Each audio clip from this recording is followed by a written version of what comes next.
Welcome back, folks, to our final game today on this live broadcast from Gaelic Park in Chicago. We have men's seniors semi-final between the Parnells in red and black and the McBrides in green and white. So it's a huge game for both sides, as the winner, of course, progresses to next week's county senior final against the Wolf Tones. So massive game for both, massive opportunity for both, and the McBrides immediately winning the throw-in with Jack Flynn, the man from Ratoath, as that ball is passed down there, but it goes astray, and it comes to Conor Calvey back there in his own defence, and Conor gets the ball back, and he'll try and build out of defence as Conor Tyrrell gets that long ball in towards Cathal Heenahan now, gets the ball away, but that's a poor pass though, and it's easily cut out by Pádraig Cunningham from Galway, the ex-Galway Rovers man. United. Or Galway United, I should say. And getting mixed up with Killian Heaney, who played for Sligo Rovers, of course, another man on the field for the Parnells, another soccer man. As free is given down there to Sean O'Connor for the McBrides. So then we await the first score of this men's senior semi-final, as the McBrides in green and white take the ball into Parnell's territory, and that's a pull down there by Conor Calvey on Ryan O'Donoghue. The two Mayo men clashing there, and it's going to be a very interesting game, Nicky, in terms of these big forwards that both teams have. Well, the Parnells are missing the full back, Oisin, Tony, and he's been replaced by his cousin there, Conor Calvey. So Conor caused the first free there, but Conor's been sitting on the bench, scored a great goal last minute there about 3 weeks ago, so he's raring to go today. Yeah, as this ball is kicked in, and not the best from Ryan O'Donoghue there, as the ball is trying to be retrieved by Cathal O'Connor, but the Parnells defence come up trumps and they come out with it, as that's a pull back there on Garrett Murphy.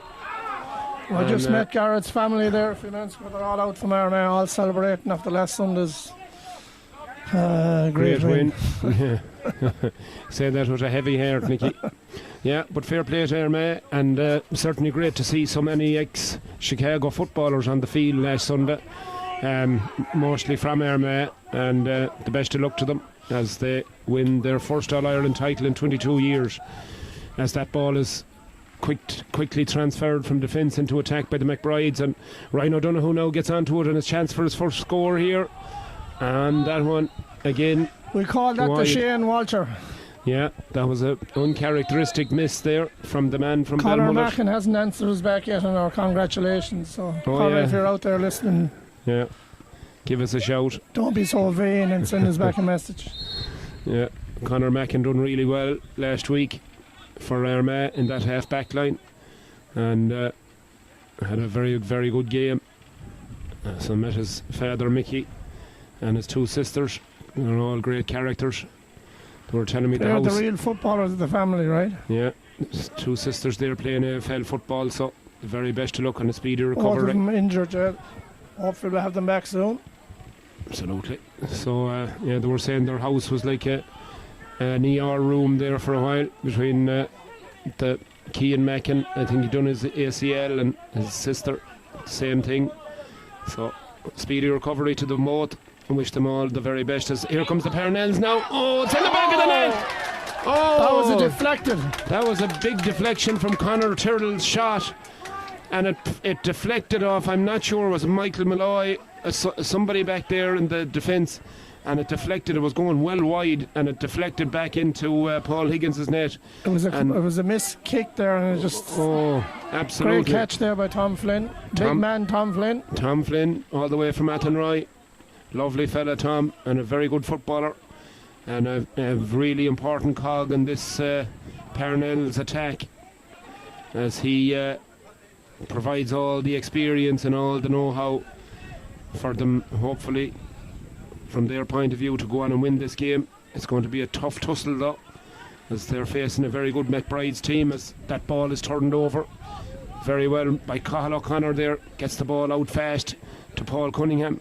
Cunningham now gets the ball. Oh, that's really well intercepted over there on that far side by Conor Tyrrell, the man who was involved a minute ago for the goal attempt. And he gets a great pass away there. Out it comes to Brian O'Rourke. Brian O'Rourke, the Cavan man, gets the ball, and he's tackled hard there by Jack Flynn, but manages to retain possession. And he gets the ball over there to Killian Heaney. Heaney now injects a bit of pace, and away he goes. And it's very tough to live with a fella with pace like that. That's a beautiful score from the man from Mayo. Lovely bit of skill there. His father's a pharmacist, and he supplies Brady with the old blue pill when he gets home. So shout out to the father there. Oh, that's a big tackle there. And Irinel Papa, the man from Dublin, said it was a fair shoulder to shoulder challenge, but the referee doesn't agree, and he's going to have a word with the Dublin man, as Irinel will probably go into Martin Delaney's book, and Martin is explaining to him exactly why he's going to take his name, as that was more or less a frontal charge on Conor Swan. And it's a bit early to be getting a yellow card. Yeah, it's he's got to watch himself now. And free down to the McBrides then, as Dylan Reynolds takes it all the way over there to Sean O'Connor. O'Connor now over that far sideline, tries to cut inside Brian O'Rourke, but goes for the long booming kick, and it's kept in play. Oh no, it's not. Ryan O'Donoghue had stepped out over the end line. That was a bit of adventurous kick there from out that far. Yeah, right hand side. It's a speculative effort, and probably better recycling it and going short. But nonetheless, kick out for Tommy Scahill. The man from the other side of the creek. That's right. The reek. It's trying to look for Brian O'Rourke over there on that far sideline, but fails to get him. Line ball quickly taken, and it's Luke O'Donoghue over there, and that one off the left foot, and no doubt about it. Excellent point there on the left foot. Great score from Luke O'Donoghue, and made no mistake off his left, and the Parnells lead a goal and a point to a point, as that ball is kicked out long once again, but certainly Tommy's radar is not on today, switched on just yet, as the last two kickouts go astray on him. But the McBrides now building once again with Sean O'Connor. O'Connor now trying to burst his way through past Brian O'Rourke. In fact, it was Tom Flynn, and the referee says Tom had his arm around him and fouled him, so it's a free in to the McBrides, and Ryan O'Donoghue will come out here and take it. The man from Belmullet, who's been on many a big stage, trying to kick the McBride's second point here in the senior men's semi-final. Right footed, in she goes, off the post. Tommy Scahill, glad to see that one going away from goal, as the Parnells scramble their defence, and they do well to Donald McKinney over there. Loses control of the ball, and eventually it's out over the sideline, and Ryan O'Donoghue was on the ball over there with this sideline ball. Goes backwards, and the McBrides look to build from deep once again with Cathal Deely. Deely now crosses into Parnell's territory, but that's a poor ball, and Papa really anticipated well there, as but he gives a poor pass, and ball straight up in the air, and Cathal O'Connor picks up the pieces, as Sean Connor gets it back to his centre half back, and that's why that's another poor wide there. That's why David Ryan Hyland O'Donoghue hasn't got into it yet. No, not really. He's had a couple of chances and two wides, and but he's a danger man for sure for the McBrides, and they'll be looking to get him on the ball as often as they can. This kick out comes, and a big wrestling match going on around the middle of the field, but Tom Flynn has the strength to win it, and he gives that ball in towards Dara Heenahan. Heenahan gets out in front of his man and gets a touch on it, and it's a free in to the McBrides as Rory Gallagher was fouled there. Rory leaves down the ball, and Tom Flynn steps up, and he's going to kick this one off the ground as Jack Flynn has a quiet word with Merton Delaney, and Tom Flynn from Athenry now lines up this one just inside the 45. If we had him last Sunday. Yeah, this one could have been for the All-Ireland last Sunday. Big man Tom Flynn. Tom Flynn. Shout out to his beautiful girlfriend who went home last week. Oh God Almighty, that was another Shane Walter. Yeah, no, it's a bit of a big shout out to Amy who went home last week. So yeah. I hope you're watching it, Amy. It was a pleasure to meet you. Lovely to meet Amy. She's a lovely girl, absolutely. Wish her all the best, and hopefully we'll see her at home in the coming months as the McBrides build once again from the back, and Paul is all the way back over there to Conor Swan. Long ball searching for Ryan O'Donoghue, and he gives a very long look back, as much as to say what was that. Not impressed with that quality of that ball into him, as Sean Tyrrell comes up along this sideline now and injects a bit of pace. He's got support on his inside, and he's got Dara Heenan in front of him. He chooses to go with Heenahan. Heenahan now peels around that outside, gets it onto that left foot, looks across, but that's not a great pass either, and they're fortunate to retain possession as Tom Flynn ships a heavy shoulder, gets it off there to Killian Heaney. Heaney now, the Mayo man, gets it, solos it, but once again, great defending there, you'd have to say. Paul Cunningham back in his own full back line, and got his hand in there to dispossess Killian Heaney just when he was about to pull the trigger.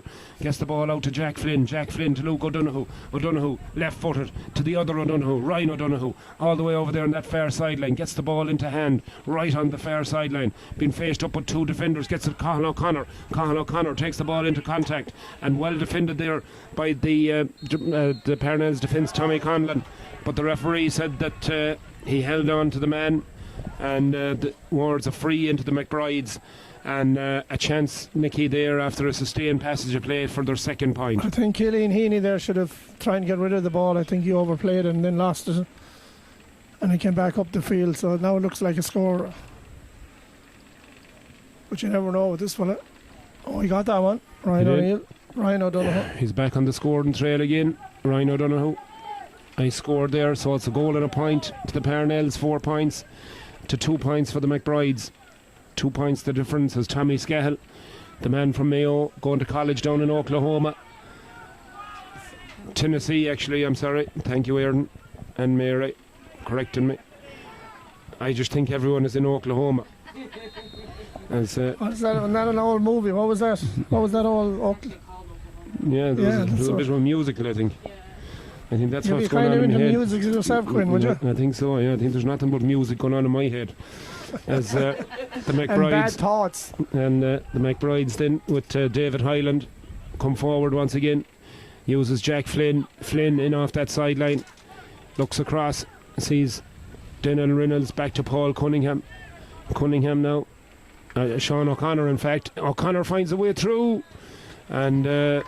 just for a second there, if he had support, it might have been a goal chance. But it was a great score. Dylan Reynolds, we talked about her earlier. That's his aunt is out from. It's his aunt or his mother's aunt, right? Grania Reynolds, Geraldine Reynolds. Geraldine, yeah, we met her there during the ladies' game. Lovely woman, Geraldine. She's out from Corofin, and she's an aunt of Paul and Dylan, and yeah, lovely woman. So a big shout out.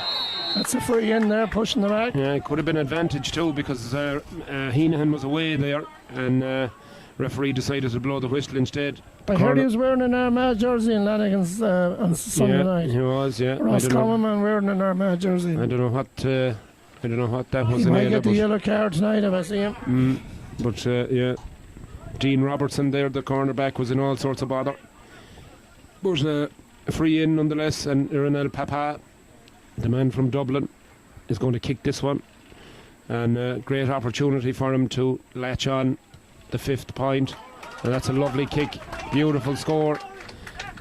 No doubt. Straight over the bar. So 1-2 to 3 points.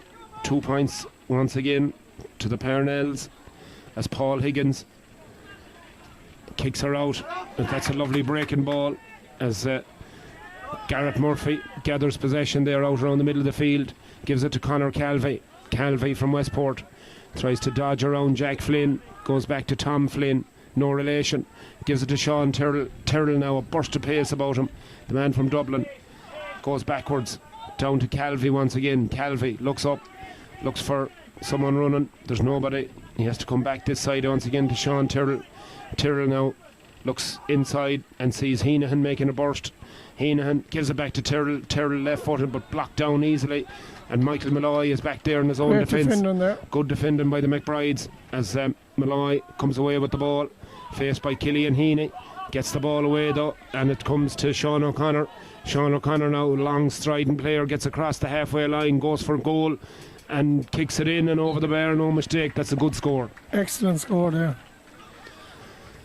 So then it's a draw game, 1-1 to 4 points, and Parnells with just 1 point on the board so far, Nicky. It's not a lot of return. They've had a good bit of possession. They need to be careful because the McBrides have missed a few easy scores there, so they need to get back into the game. 15 minutes gone.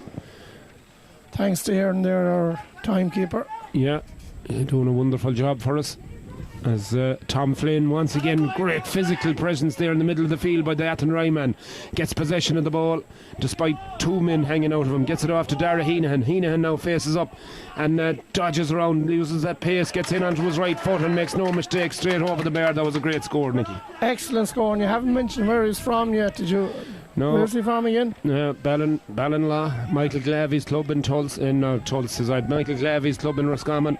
A very westerly club. That was an excellent score. In Roscommon. That's a high tackle there. I have to give a mention to my own club, Tulsk, yesterday. They really pulled it out of the Flyers. That ball goes into Ryan O'Donoghue. O'Donoghue full of running, looks up, sees a player on his right hand side. I think it might be Sean O'Connor, but there's all sorts of hands going in there, and the referee Merton Delaney goes back and blows his whistle, and it's going to be a free in to the McBrides, and this is going to be an easy score. Oh, he's calling a penalty. Oh, it's a penalty for a foot block. That's a big call, Mickey. That a bit I couldn't see that because that angle there. But I think that seems a soft enough penalty, is it? Yeah, there's all sorts of protests. McBride's warned me before the game I can't be biased, so I was told I was crossing the field not to be biased today, so I'll try my best there, Doc. Yeah, Tommy Scahill not happy at all with that decision, and Merton Delaney telling him to go back into his goals. They're having their usual feud. Spat, yeah, as the McBrides then awarded a penalty, and it's Pádraig Cunningham, the ex-Galway United man, and you'd be putting your mortgage on this fella to put this one away. And Tommy Scahill, though, in goal. He'll be too stubborn, Scahill. I'd say he'll save this one. Another man out on a soccer scholarship as Cunningham comes forward here and puts him the wrong way. Wrong way. And into the back of the net she goes, into the wick wadge. Scahill won't be happy for that one. I think that was I didn't see the whole incident, but I think that was a soft enough penalty. For sure, yeah. 1-4 to the McBrides, 1-3 to the Parnells, and that brings them right back into it as the ball comes down on top of Tom Flynn and Brian Cunningham. And Brian O'Rourke, the man from Cavan, the fridge as they call him, gets that ball into lovely little flick off there by Killian Heaney. Lovely little pass, off it goes there, and the Parnells look for another score here as that ball is kicked across, and it's going to be a competition here. Cunningham or Higgins loses it, and the ball is in the back of the net. In she goes, a beautiful Rory Gallagher. Excellent score. An immediate response, and what a score, Nicky. Excellent score. They have Brahan the Loud, what's his name? We apologise for the profanity here on the sideline. Yeah. So it's an immediate response to that McBride's penalty there by the Parnells team. 2 goals and 3 points, 9 points to 1 goal and 4, 7. So it's a 2-point lead once again for the Parnells. 19 minutes. 19 minutes gone in this first half, and it's been an exciting and end-to-end start to this game. It's been to and fro, and one team scoring, the other team responding. So it's a really entertaining game of football in very, very difficult conditions. We can't stress enough how difficult playing conditions are out there. It's probably 100 degrees right now, and very humid as well, with the very light breeze blowing. So it's very, very warm conditions for these players, and it's going to test every sinew of their fitness as Ryan O'Donoghue, soccer style, gets that ball out to the far sideline and retains possession and recycles it back towards his centre half back, David Hyland. Back it goes to O'Donoghue, the Belwallet man, tries to get past his county man Killian Heaney, but Heaney sticking to him, and eventually O'Donoghue gets the pass away, forced to go backwards to Conor Swan. Swan now gives that hand pass inside to Cathal O'Connor, back to Swan. The ball punched away from him though, and Irinel Papa is back there, the man from Dublin with the red hair,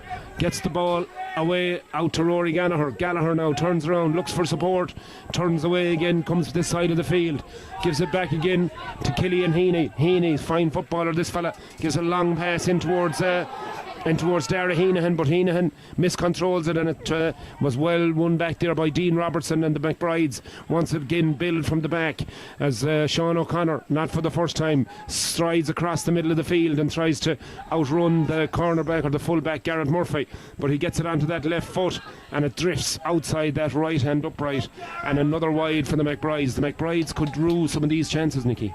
They could in the second half. They've missed 3 or 4. That was a good effort, in fairness. It just went to the right, but they have missed some bad very easy chances. You need to be taking them, as we said in the first game. Yeah, absolutely. Those chances could come back to haunt you, but Conor Calvey gets the short kick out and takes the ball forward. Professional bouncer from Westport. Calvey now with Papa, the Dublin man. He cuts inside Jack Flynn from Ratoath onto that left foot, but this one again out to the left and wide. Another wide from... That's a bad wide there again. Yeah, Paul Higgins looking to take the quick kick out here as they're forced to go along once again, and there's a push in the back there by Sean Terrell, and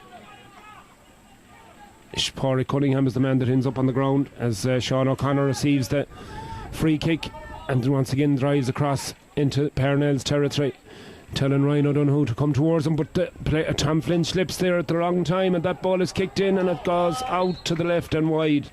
That's a bad miss, I think, Nicky. That should have been over the bar. I thought that ball went over the bar, but I must be... No, you could see it just drifting to the near side of the post. But you have to be making those. Cunningham was on the Galway team, actually. He played 2 or 3 seasons for Galway as well as playing soccer for Galway United. Quinn is getting love messages again. Yeah, can't stay away from it. As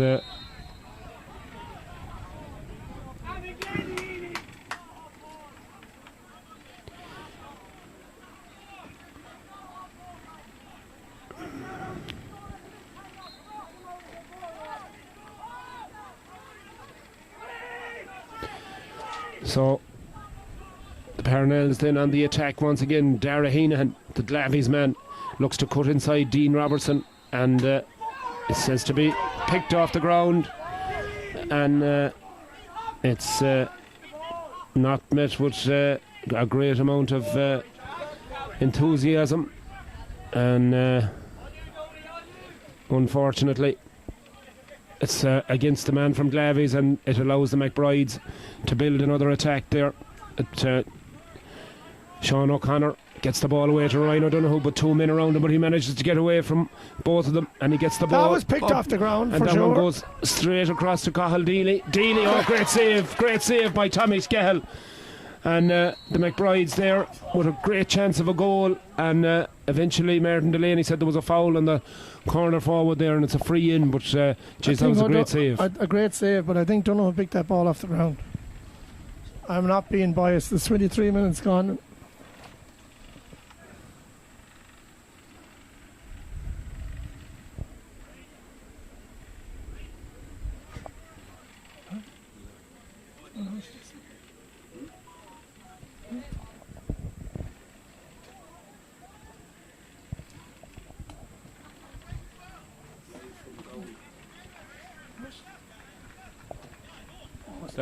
That one in and over the bar as Easy chipped over point there for the McBrides. Brings it back to a 1 point game. 2 goals and 3 points to 1 goal and 5.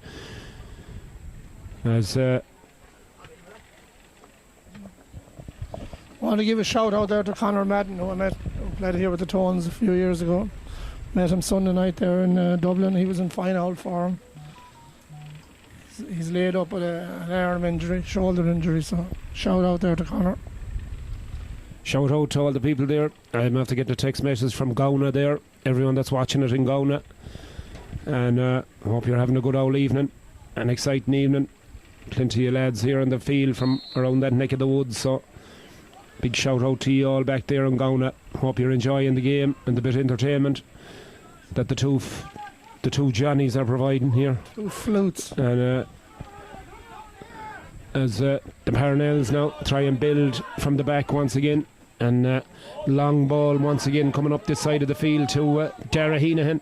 Heenahan seems to have got the measure of Dean Robertson, and that was a rugby tackle, and he'll have to be careful here. Robertson, he's been caught out a couple of times, and I think Martin Delaney in no uncertain terms is warning him. That's another one of them, and he could well be getting a black card. So a gilt-edged opportunity here for Ironel Papa, the Dublin man, to pop this over the bar. And they're in trouble on this side, Nicky with Heenahan. He's out in front of his man every time. He's causing a lot of damage there, in fairness, and he got a good free there. Francie Brady, an old legend there from Mayo on the sideline. Yeah.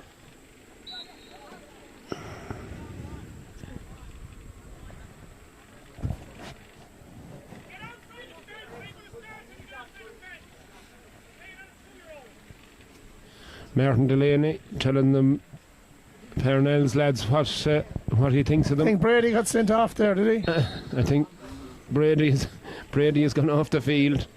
He's after being sent outside the fence by Delaney. He got off like a bowel child there.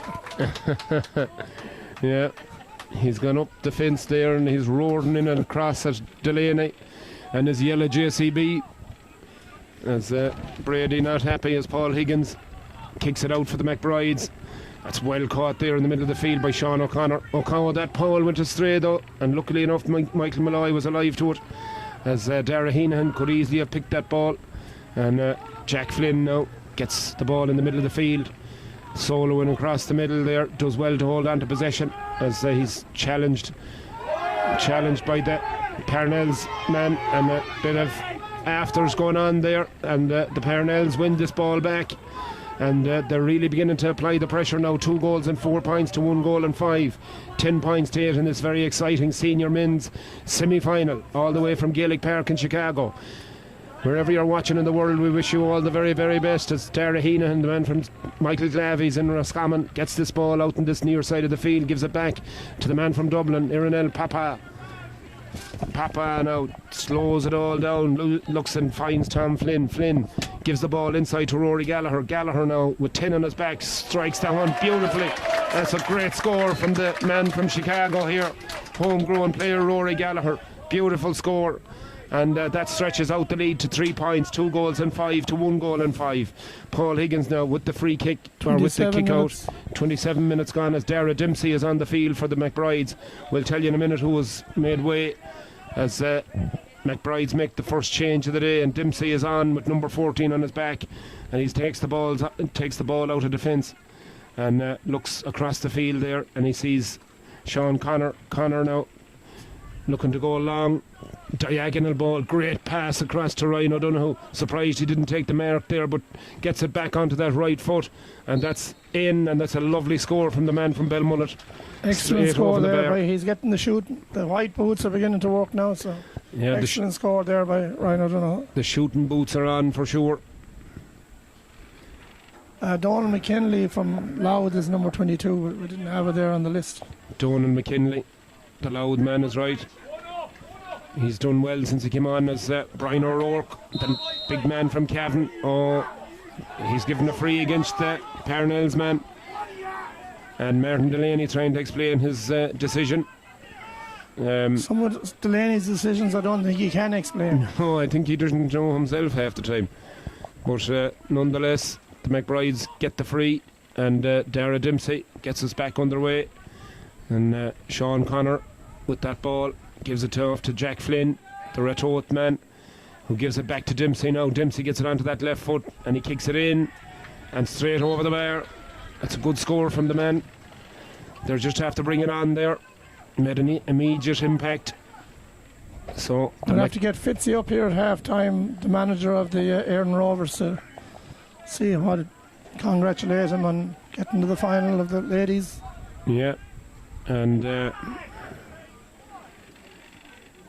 ball breaks out kindly there for Dylan Reynolds. Dylan, a fine footballer from Corofin in the County Galway, gets that ball to David Hyland. Hyland now onto Luke O'Donoghue, but that pass breaks down and Papa does really well. Gets the ball out to his midfielder Tom Flynn. Flynn low into Dara Heenahan. Heenahan now turns and he's in all sorts of space as Robertson tries to tackle him again but can't hold on to him. Ball outside to Heaney. Heaney, great chance of a goal! Great goal from the Parnells and great combination play there from Dara Heenahan. He got out in front of Dean Robertson again. He has Dean Robertson in all sorts of trouble, Nicky. Excellent score, and he's but Tom Flynn again. Tom Flynn in this heat, fair play to him. He broke that ball, set up that, and Heenahan finished. And he's back on the ball again. Tom is an extremely strong and agile player, great footballer, and difficult conditions for him, but he's playing really well. And Papa gets that ball and swings his foot at it and puts it straight over the bar, and all of a sudden it's a 5-point game, Nicky. Excellent score there again to set up. I'm like you now, but the Galway man set up again. Tom Flynn there at midfield having an excellent game. Flynn is having a mighty game altogether, and once again the referee adjudged that the foul was committed on the McBride's man Cathal O'Connor. 31 minutes gone, and we're into a minute of injury time here as the McBrides look to get something back before the half-time break. And Dara Dempsey is looking to get Dylan Reynolds involved. Passes it on to Jack Flynn. Flynn now, the Meath man, but that pass has gone astray once again. And Martin Delaney said that's enough as the Parnells players go in at half-time with a bit of a spring in their step, Nicky. 5 points up. Excellent performance in the first half by the Parnells in that extreme heat. But the McBrides held in there, but the goals wins matches, right? So that's 3 excellent goals. In fairness, you're going to have to give it a Heaney with the man that wore the Armagh jersey last week. Having a fine game. Oh, Heenahan is absolutely deadly. Yeah, he's playing really well, and great performance from him in that first half. But there were many good performances. Tom Flynn, I thought, was outstanding as well in the middle of the field for the Parnells. Big man, 100 degrees. I know he doesn't like the heat, so fair play to him. He's played his heart out today at midfield, so hopefully for him that he'll...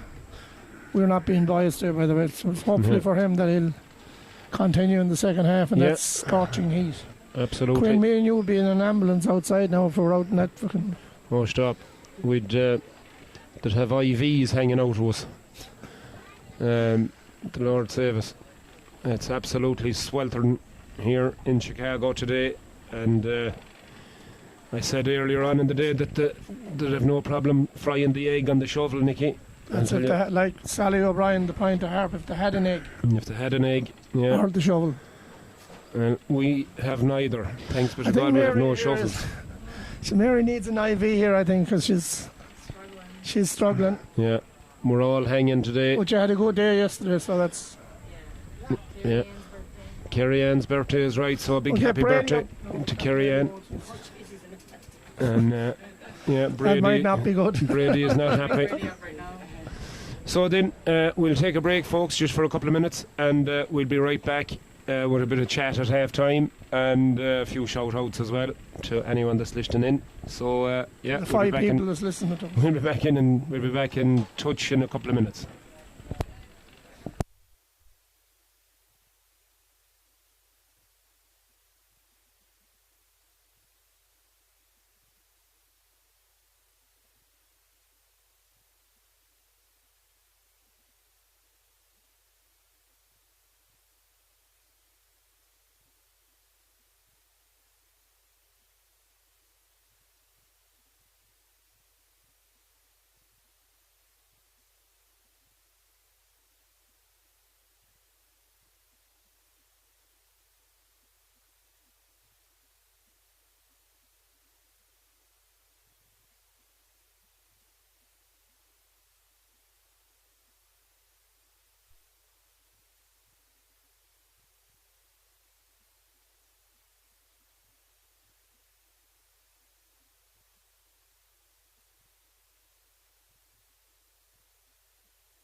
Yes, you're welcome back, folks, to Gaelic Park in Chicago. Just want to give a couple of mentions to a couple of charities that's going on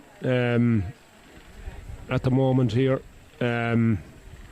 We have, of course, Shane Campbell from Meath, of course, who unfortunately had a terrible accident there after a couple of days after coming out. Accident in an Uber, and he's been in hospital since. He's gone through multiple operations, so it's great to see. I think Mary just told me there that they've raised so far like €128,000 for him. So, but obviously he's going to need all the help he can get. So we'll encourage anybody that hasn't given any donation, no matter how small it. Everything counts. Everything makes a difference. So. We'd encourage anybody that hasn't donated to Shane's appeal to give whatever you can, even if it's only a 5 or 10 or whatever you can do.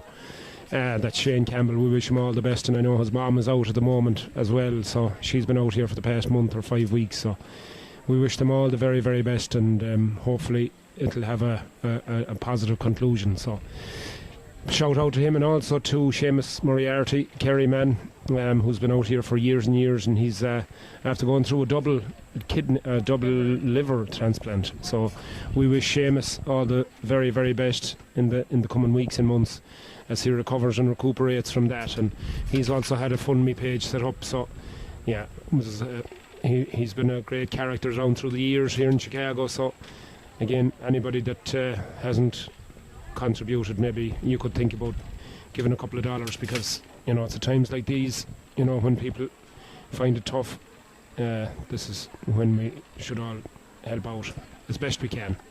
So the best of luck to both in the recovery process. Shout out to Conor Madden back there. I know them watching in Gauna as we prepare for the second half here. I know he's got a few fellas there.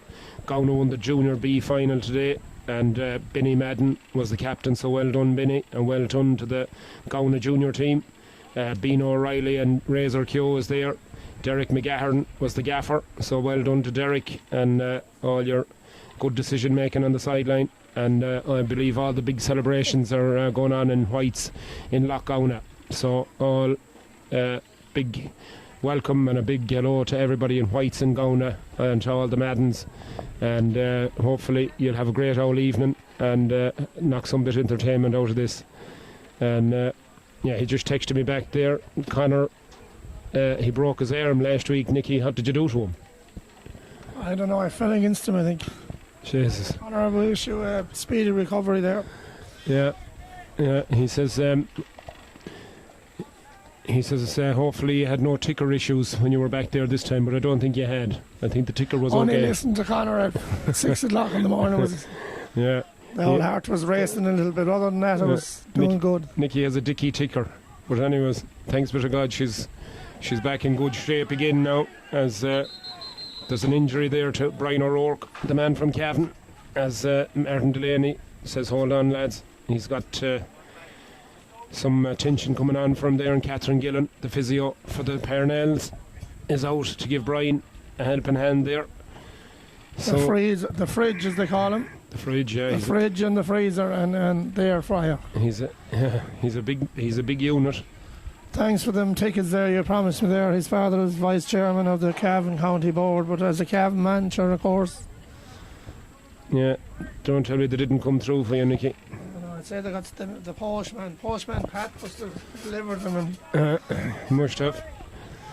So, yeah, big shout out anyways to Conor Madden and all the boys back there in Gauna. So I hope you have a great evening, great night, and I hope Conor's business is booming for him. Lovely fella that he is, and hopefully we'll be seeing him soon out in these shores again as the McBrides get back into gear. Ryan O'Donoghue takes that ball past the full back, gets it onto the right foot, and it curls out across the face of the goal and wide, and the McBrides that was one they needed. Yeah, they're 5 points down, and you sort of feel that they'll need every score to go over as Tommy Scahill goes long out the far side and finds Conor Tyrrell.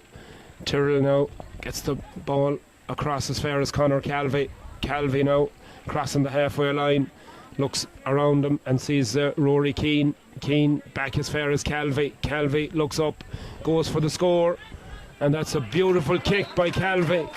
Great score from the man from Westport. Excellent point there by Calvey. He didn't do his famous movements. And we shout out to the father there, old Mr. Calvey.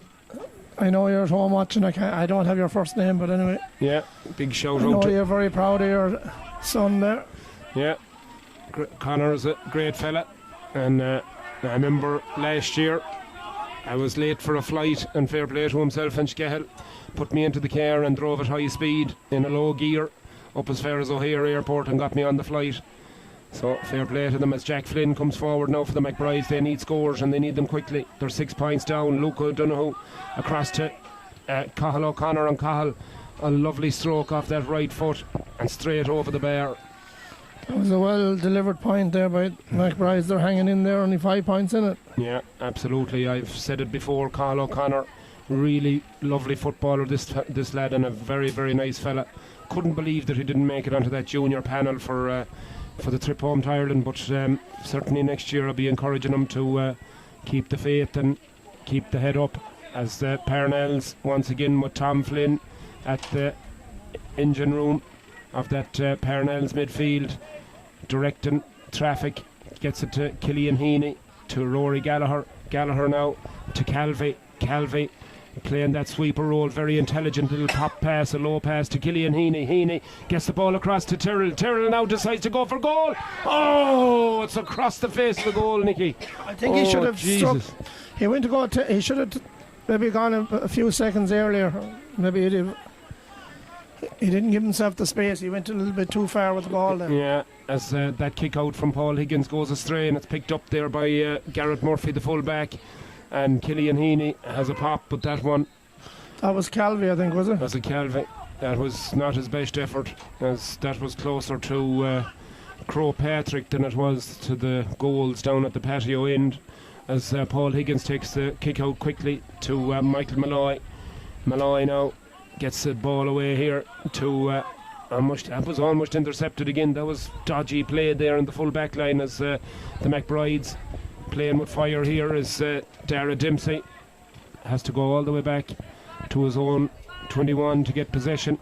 He gives it out the far side to Connor Swan. Swan now left footed.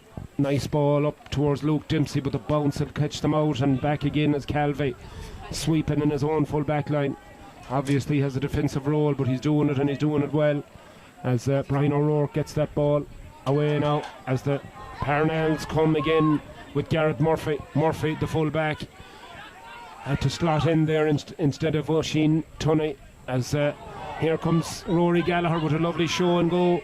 Gallagher now he has an advantage, gets it to Killian Heaney. There's a free play coming up here, and eventually the ball is going to break back, and he'll probably go back to the spot of the free, and because he was given advantage there and he seems to have let it go. That's another Delaney decision. Rory Gallagher, in fairness, he has been struggling with injury for the last year. Last 2 games he's really turned it on. He's had a great game today. Yeah, absolutely. He has turned it on, as Jack Flynn is adjudged to have picked that ball off the ground there, as the kick out came towards him from Paul Higgins, but certainly there was annoyance on the sideline underneath us here from the Parnells when Martin Delaney failed to award a 45 there, because it did seem to come off a McBride's man, but as I said, the umpire was closer to it than us. But anyway, John Cunningham, Shrekker, is down underneath us. Another great Cavan man, as they're in El Papa, kicks that one in, and it goes out to the right and wide. Just looks to the ground and disgusted, as the Parnells rack up another wide, and the score remains 1 goal and 8 points to 3 goals and 7. It's a 5-point deficit for the men in green and white, as Jack Flynn gets the ball rolling again. Pádraig Cunningham all the way over there on that far sideline. Cunningham now running, bearing down on goal. He's tackled hard by Garrett Murphy and hauled to the ground, and the referee blows his whistle, no hesitation. It's going to be a free in to the McBrides and a chance to bring it back to 4 points. It's still anyone's game. 4 points is 2 scores, right? Yeah, it's only a 2-score game, is right, so anything can happen. But Ryan O'Donoghue comes out, chips the ball with the right foot straight over the bar, and brings it back again to a 4-point game. 1-9, 12 points to 3-7, 16 points.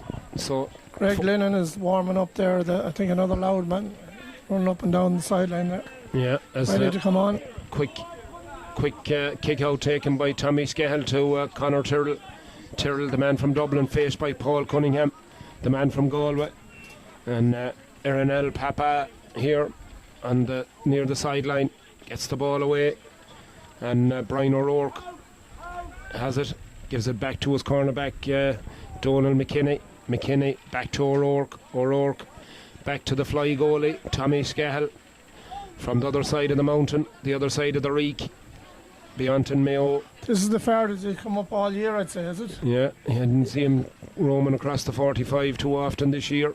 But Conor Calvey now with the ball, another Westport man. And he decides to inject a bit of pace. And he's looking for a runner on his outside, and he's got him. And away he goes, the number 22, cutting through the defence here like a knife through butter. And he's got a man on his outside. It's Heenan. Heenan is in on goal here. Surely it's in the bounce off the crossbar, but he makes it. Oh, it was very nearly. That was a great run there by McKinley, the loud man. Yeah, McKinley, a brilliant run. Set it up. And who's the number 10 there again? It came across to Rory Gallagher. That's his second goal, I think, unbelievable. If we have our stats right. He was in the right place at the right time there as Heenan set him up. Gave the pass across the face of goal, and he had the simple task of tapping it in, but it came back to him off the crossbar. And very lucky to get the second bite at the cherry as the referee once again blows for a free to the McBrides. Quick ball in, but that's McKinley back there once again. And he seems to have pulled something there. He's just limped a little bit for a second, but he seems to be okay as Brian O'Rourke, the man from Cavan, gets the ball, the fridge, in the middle of the field. And he goes backwards to Tommy Conlon. Conlon now over there on that far sideline. And Killian Heaney now settles it all down and looks across, and he sees his number 7 offering his services, Tommy Conlon once again. Conlon, another home-based player, fine footballer. Conor Calvey over there near this near side of the field to Conor Tyrrell. Tyrrell now looks to inject a bit of pace here as Dylan Reynolds just loses his footing there at the wrong time, and Tyrrell is through on goal once again and gives it outside to Papa in on goal. Oh, it's a great save, unbelievable save from Paul Higgins in the McBride's goal, and that was an incredible save, Nicky. Great save by the weary old veteran there, excellent save.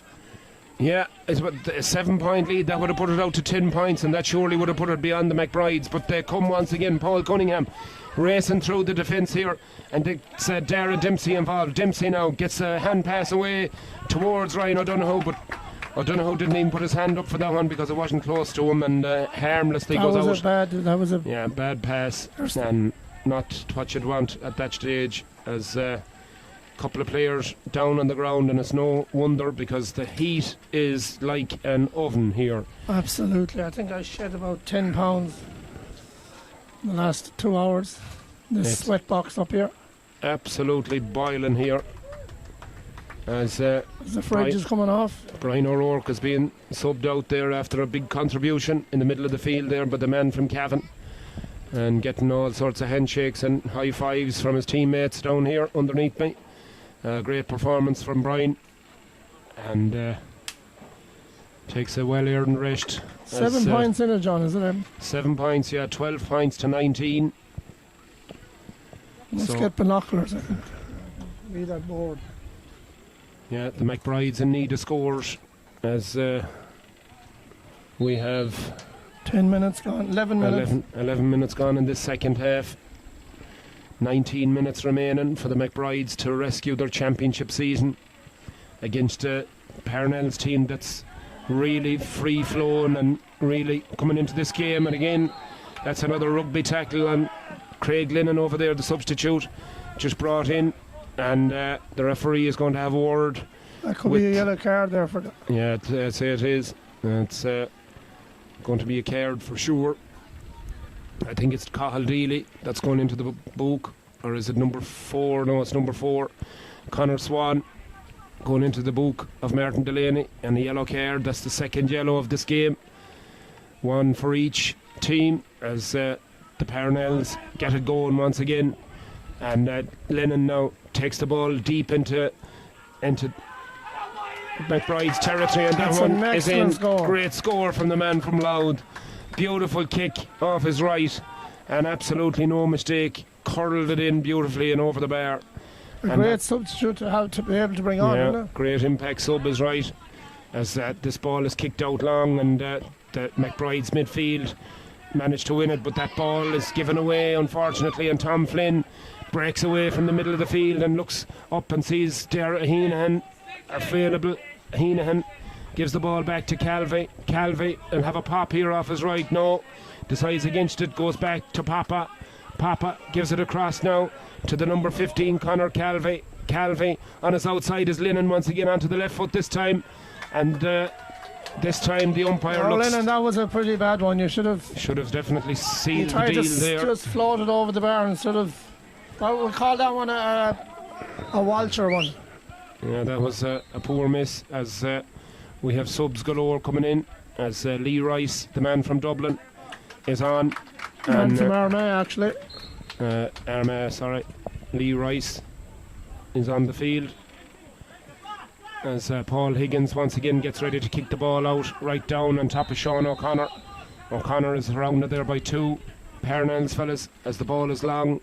Kicked long in towards Ryan O'Donoghue, but O'Donoghue lets the ball slip out of his hand, but a lovely little chip up there towards Sean Connor, and Connor now bursting his way through. In fact, it's Paul Cunningham looking for the foul, and the referee says no, and Paul Cunningham just sits on the ground and he remonstrates with Martin Delaney, but Delaney just turns away, and there's going to be a talking to here for the McBride centre forward, Sean O'Connor. And he's going to go into the book for the second yellow for the McBrides. That was a tired tackle there. He just grabbed the jersey of the McBrides man, or the Parnells man, and made no attempt to play the ball. So heat exhaustion here, I think, is beginning to take effect. Yeah, players beginning to really wilt now in this heat. It's phenomenal heat altogether. It's like another 15 minutes left, 16 minutes left in the second half, so it's a long way yet. Yeah, there's time left for the McBrides, but they need to start making inroads into that deficit, as Conor Calvey gets the ball rolling once again to Craig Lennon. Lennon now, his path is blocked, and he's got to go back to Tommy Scahill. Scahill now looks back, sees Lennon available. Lennon takes the ball, and he goes to drown his player, round his man, and Luke O'Donoghue, just again a very high challenge, just pulls him back, makes no attempt really to play the ball, as the Parnells look to really seal the deal here now, as Killian Heaney over there on that far sideline gets the ball, looks forward there, and that poor pass once again, though, that last pass that they just can't seem to hit, and free out to the McBrides, and Jack Flynn and a couple of the Parnells lads getting to know one another, as the Parnells need to keep their calm there. Yeah, they don't need to. That was a bad turnover. Yeah, they don't need to risk anything now at this stage. They have 1 foot firmly in the county final next week, where if they win today they'll play the Tones, and they've been awarded a free in here, and Ironel Papa has a chance to put 9 points between the teams. The man from Dublin swings the foot at it, and no hesitation from the umpires, straight in and over the bar. Great score there. And it's a 9-point lead now for the men in red from the south side of Chicago.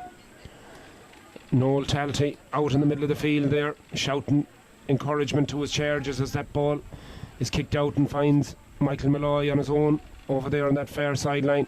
Dara Dempsey gets the ball across now to his centre back David Hyland. Hyland onto Cathal O'Connor. O'Connor now looks up and sees his centre forward available, Sean O'Connor. Sean now gives it off to Ryan O'Donoghue, coming deeper for the ball, but they need him in on the edge of the square. Paul Cunningham out around the middle of the field as well with O'Donoghue. O'Donoghue gets the ball back, decides to go over the far side to Dara Dempsey. Dempsey now has a man on his outside, Michael Malloy now, trying to make inroads into this Parnell's defence, but they're well organised and they're well set up as Jack Flynn takes it on, gets it onto that right foot and decides to have a pop, and absolutely no mistake there from the man from Meath.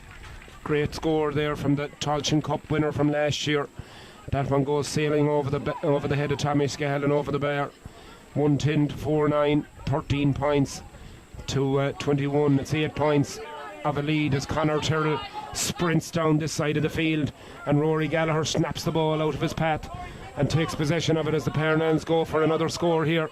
And it's Rice. Lee Rice takes command of the situation. Right down this near side of the field he goes, looks for support, sees Dara Heenahan on his shoulder. Heenahan takes the ball, solos with the right, decides to have a pop here with the right foot, and this looks like a beautiful kick, and it's gone in and it's gone over the bar from Dara Heenahan. Excellent score there by Dara. Keep them 10 points ahead. Yeah, keeps them ticking over. 110 to 410. 17 minutes gone. 17 minutes gone in the second half. And Cathal O'Connor fouled over there on that far side. Conor Swan is available, takes possession of it, but the McBrides need scores, and you feel you probably need a goal or two to get themselves back into it, as Pádraig Cunningham is fouled, and he's sitting on the ground, gives the ball to Ryan O'Donoghue, and Ryan O'Donoghue will surely clip this one over from about 30 yards out. And Paul Cunningham remonstrates with Martin Delaney, probably saying that a card was the right option there, but Delaney not having any of it. And that ball is swung in and swung over the bar by the Belmullet Rocket, Ryan O'Donoghue, as they cut the deficit back to 8 points. As Tommy Scahill from Mayo kicks this ball out very high in the air, as the golfers say, it has a lot of hang time on it, but it evades everyone, and Sean O'Connor goes back to retrieve it, gets it to Ross Mahan, who's in the game for the McBrides. They've thrown everything at this now, all their options are on, I think, as Jack Flynn goes forward, gets it to Luke O'Donoghue almost collides with his own player, gets back onto left hand side, and that one is swung in and over the bar. That's a good score. But excellent score there. They're hanging in there. Was it 8 points in it? 7 now, I think. 7. 15 points to 22. So Tommy Scahill once again now, the ball on the 21, about to kick it out.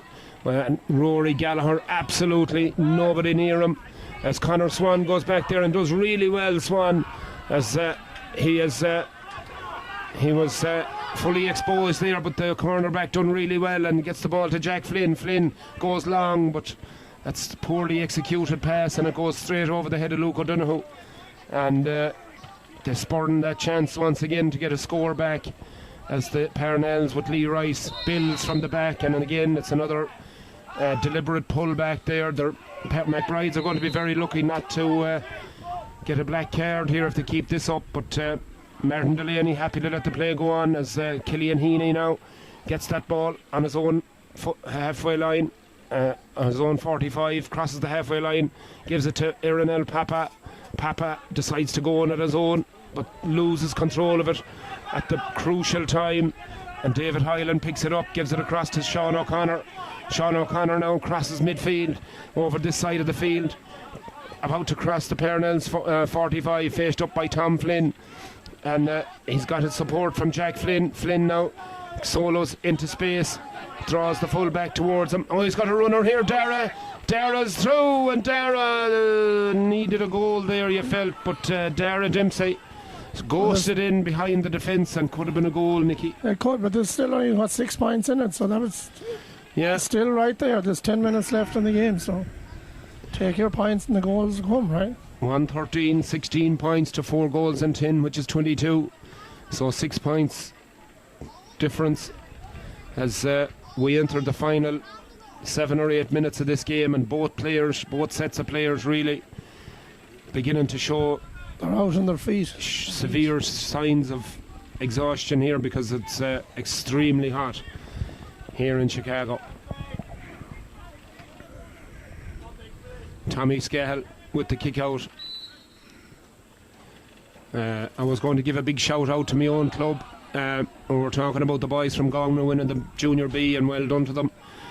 Back in Whites in Lochgowna tonight, celebrating. Hopefully it'll go in to the early hours of the night, the celebration. Great celebrations in Tulsk as well yesterday, as Ryan O'Donoghue tries to dance around this defence into Jack Flynn, and Flynn, and all of a sudden, as you says Nicky, get the points and the goals will come. They absolutely walked that one in, and nothing Tommy Scale or his defenders could really do with it. A great move and really well executed goal. Excellent score. They're not going away. I mean, they've lost a lot of players in the last week or two. They came the last day they were down here. The 2 weeks ago they were defending too much. Today they're going all out for it, and they're only a goal in it with 7 minutes left. Yeah, it's 7.5 minutes left. Grandstand finish. A great leap there, and here comes the McBrides once again with Dylan Reynolds over there on that far side.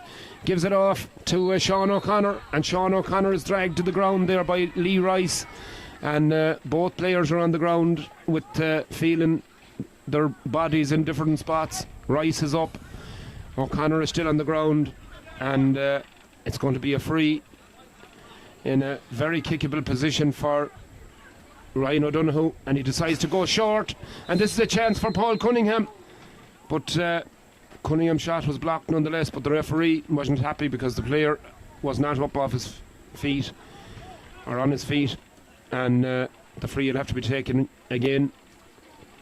So Ryan O'Donoghue has a chance to bring it back to a 2-point game, and Owen McLaughlin I see out in the middle of the field acting as Moya Rishka. Very good man to have as a water boy. The Mayo, the experienced Mayo half back or half forward. He's played in many positions for Mayo, but very good man to have on the sideline as that ball is kicked in and over the bar by O'Donoghue, and all of a sudden it's a 2-point game. Momentum is with the McBrides now, so the Parnells need to steady up. They need to steady the ship. Pressure is on. 6 minutes. 6 minutes left. 6 minutes, yeah, plus injury time. So it's but I was saying about my own club there yesterday, they pulled victory from the jaws of defeat. They were 2 points down in a senior championship match against Orden, and they managed to score a goal at the last kick of the game, and a wonderful result for Tulsk, and it means now that they have a great chance of first of all surviving in senior championship, and who knows, they get another win, they could be in a county quarter final. So the best of luck to the Tulse boys. It's the big lad playing on it. The big lad wasn't playing yesterday now, but he didn't stop him going on the beer with them last night. An excellent score there by Ryan O'Donoghue. Beautiful score by the Mayo man, and all of a sudden it's all the McBrides now as they get back to a point, and it's 21 points to 22 as the Parnells have just gone out of the game completely, Nicky, and around the middle of the field especially. Tom Flynn, I think, is running out of steam out there, and I think that maybe should move him in full forward or something, and get some younger fella out in the middle of the field, because he was a big influence all during the game, but it's hard on this heat. And once again, not for the first time this season, Martin Delaney has pulled Tommy Scahill for time wasting, and it's going to be a throw ball here, and this could be absolutely crucial, because the McBrides with their tails up, if they get a point here, it's a draw game. So Tom Flynn is back with Jack Flynn, looking to try and gather possession, but it breaks to the McBrides, and the ball is fisted out there over there on the far side of the field, and it's Conor Swan, I think, gets it to Dara Dempsey. He's going to have a pop off his left, and that one is curling, but it's not going to curl enough, and Tommy Dolan, the umpire, signals it to the left and wide. 4 minutes left. Squeaky bum time, Nicky. Squeaky bum time is right. It's right down to the line. Right down to the wire. This is extra time. If this surely won't do extra time on the seat. We're just debating here whether there'll be extra time. I think there probably will, but it doesn't seem fair in this heat to ask players to play in such extreme heat. You know, an extra 15 minutes aside. But it may have to be done, because the final is scheduled for this day week. So we'll need a result today. But both teams really suffering. But the McBrides have found an extra gear in the last 7 or 8 minutes. 7 or 8 minutes ago they were 7 or 8 points down. Now they're only 1 point down.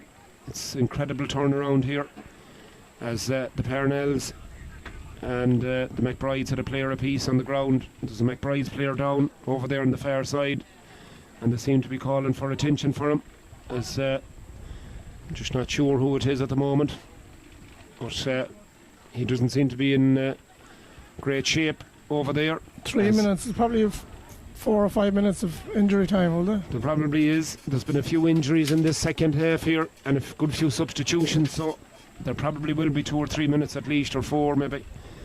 So John Cunningham shouting instructions into his charges, the Parnells, as he tries to rise them again for the last few minutes of this game.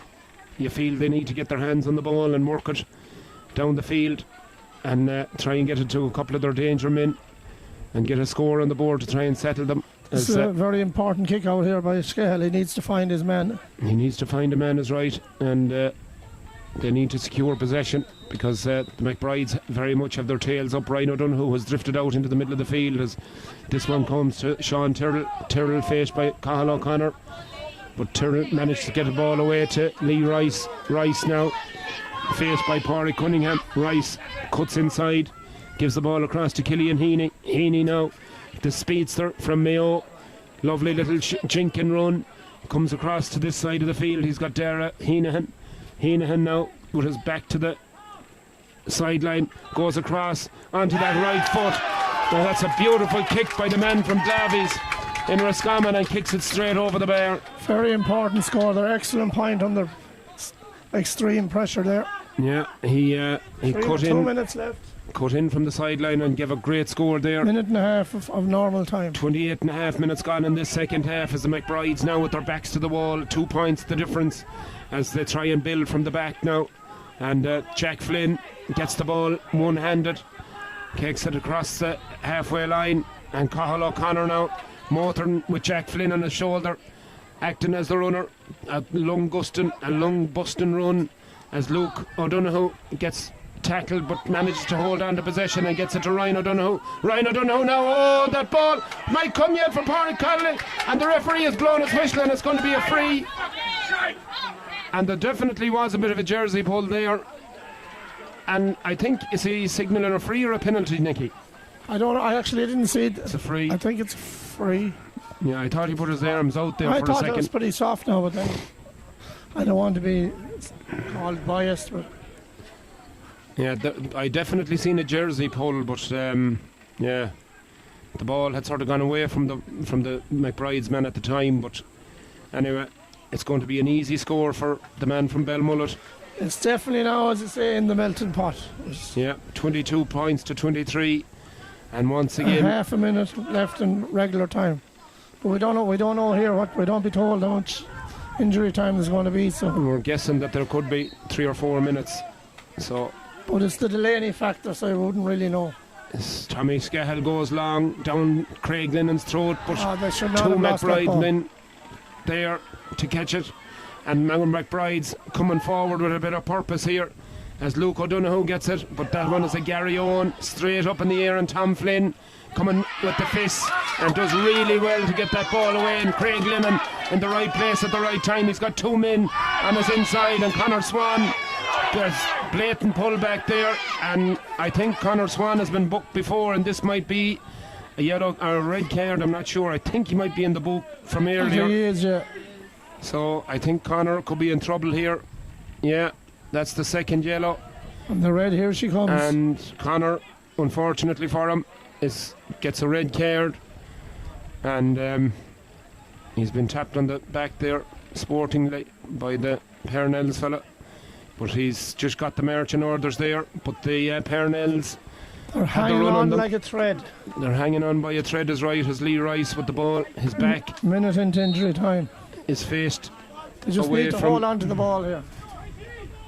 Rice gets the ball back as the Parnells look to try and build an attack once again, and Rice has got away from his marker. He gets it to Papa. Papa goes for it from about 40 yards out, and that one is kicked in and kicked over the bar. That's a great score from the man from Dublin. The Oliver Plunkett's club in Dublin will be shouting tonight for that. Was an excellent score there by Papa. Brilliant score is right, as Paul Cunningham over there on the far side of the field called for it and got it, and gives the pass all the way over there as the McBrides come in desperation looking for a score here. And this one is kicked in, and this is another great score.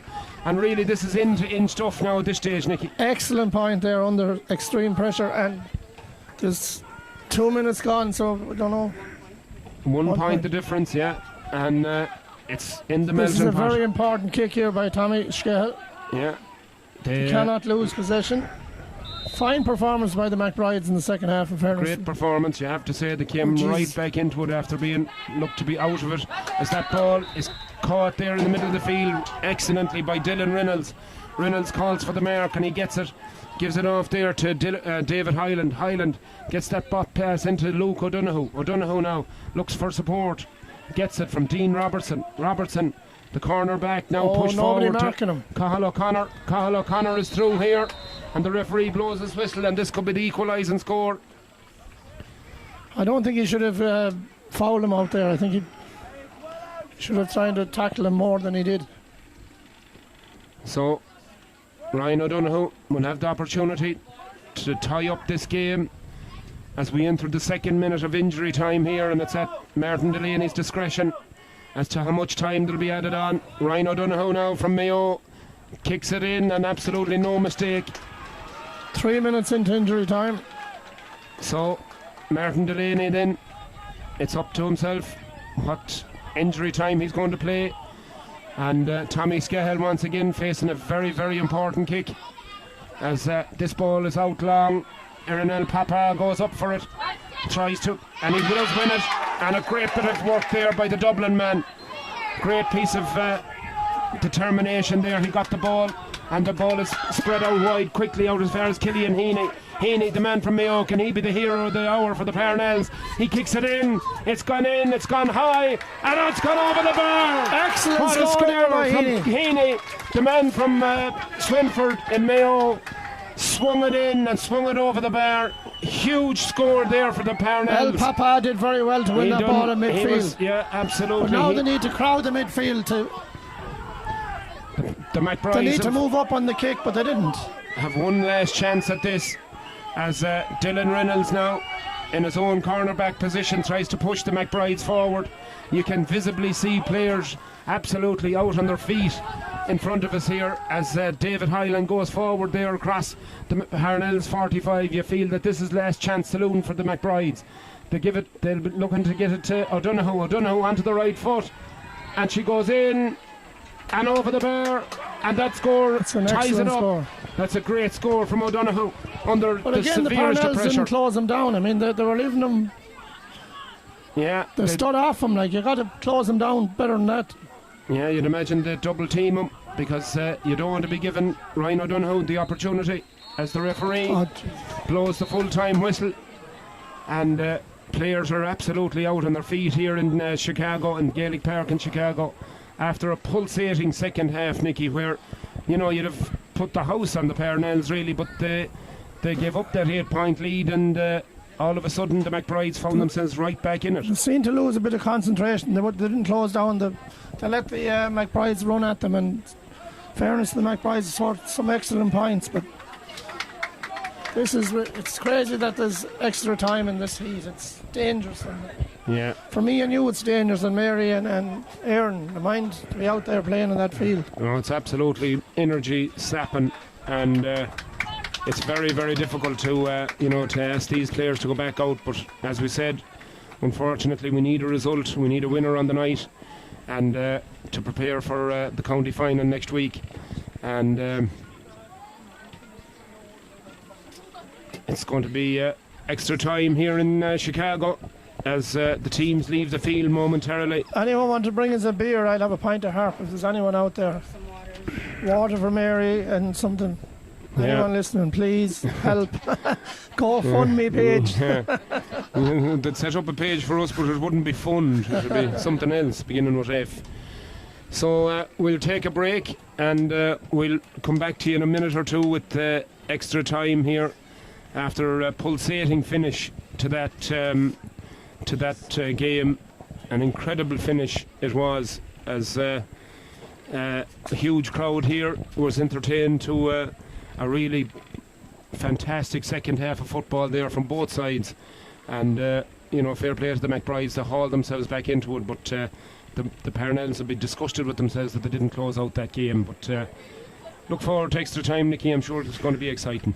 I'm looking forward to it, but I don't think the players will be, in fairness, absolutely roasting. It's probably, with the heat index, it's probably 100 degrees, over 100 degrees. Oh, I'd say it's well over 100 degrees, there's no doubt about it. We're absolutely melting here as the Parnells boys down underneath us are having a chat amongst themselves, the subs nervously looking on, hoping that their team can go again in this period of extra time. So let's look forward to it, and we'll be back in just a moment, folks, with extra time in this senior championship match.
So you're welcome back, folks, as we're just waiting for the teams to arrive back out onto the field for extra time.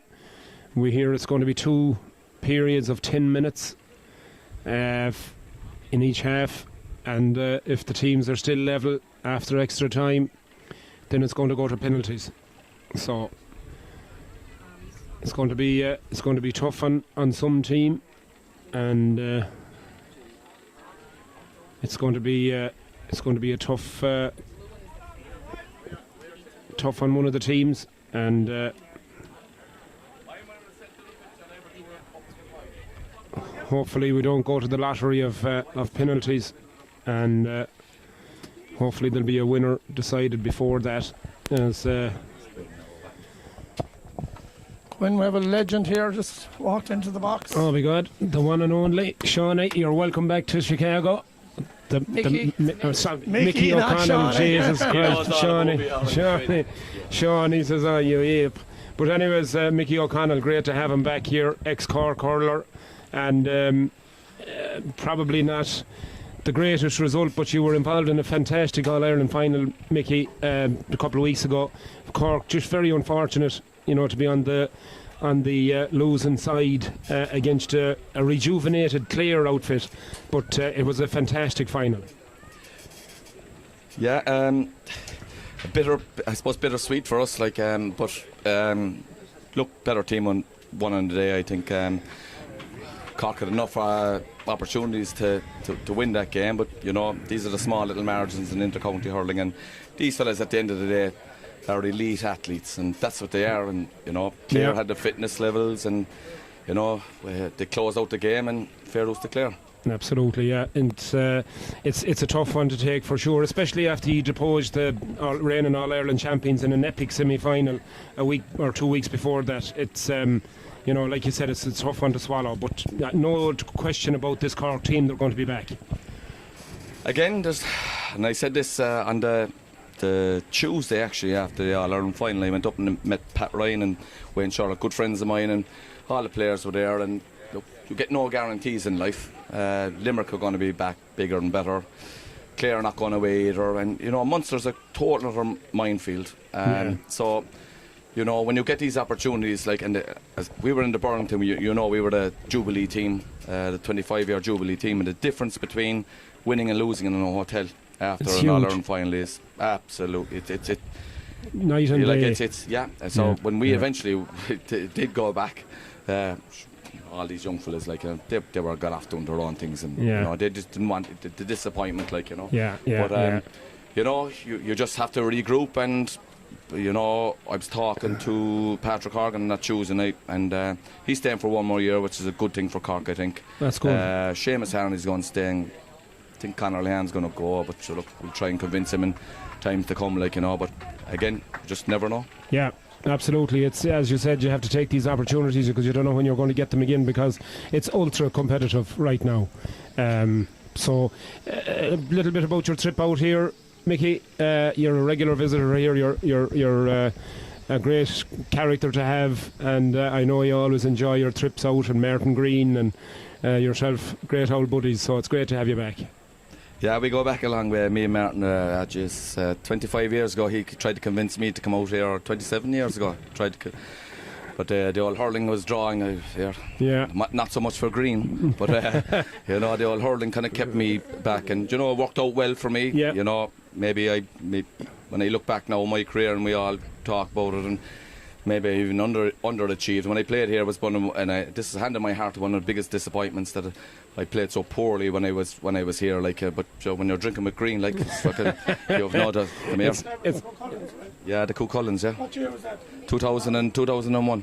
That time it was knockout, and Limerick beat us, and we were knocked out of the club championship, and then all the phone calls started coming, but Green promised me the Sunday one and the Stars, so as you know, never materialised. So just to recap on that, I'm sure it was it was an extra special occasion. The Jubilee Cork team, that great Cork team, All-Ireland winning team, from 25 years ago, and I'm sure brings back a lot of happy memories for you on that day in Croke Park winning an All-Ireland. Yeah, and you know the funny thing about it is that we walked into the room and some of these fellas I hadn't seen in 20 years, 22 years, and other fellas I'd meet every second week, but we just all, because we got on, it was kind of like, it was like a barren spell for Cork, and you know, and but we all just went to that room and it was so much fun. It was, you know, it was like we were never gone, and you know, really enjoyable. The result obviously took a bit of shine off it, like, you know, but sure. For us, we had a great night anyway, that's something for sure. Well, that's all that counts. Nicky, are you going to open a tab for Mickey tonight in Lanigan's? Well, I haven't seen Mickey actually, so I don't think he's arriving tonight, so I don't think the tab will be open. If he comes in, I'll buy him a few cold ones. We should be organising a limousine for him to Lanigan's, never mind the tab. Absolutely. Hint, hint, Nicky. One question before you go. Yeah. There's a lot of controversy about the Jubilee teams going out before the All-Ireland final. Now, you were lucky because it was a Cork team that was playing, and a lot of the supporters came in to see their heroes. But like, if you weren't playing the All-Ireland final, there probably would have been nobody there. They should do that at half-time. I had this conversation with Donlow Cusick at the start of the year, and I won't lie to you, some of the things that Donlow says on television, I might agree, I mightn't agree, but the one thing I do, like you look the year previous, Offaly won it, they went out I think in front of 7,000 people. The year previous, that great Clare team in 97, they went out in front of 11,000 or something. I think like the GAA really back in Ireland need to afford these people. They made enough money for the GAA back in the day. It should have been a half-time thing, and it would have been really, really special.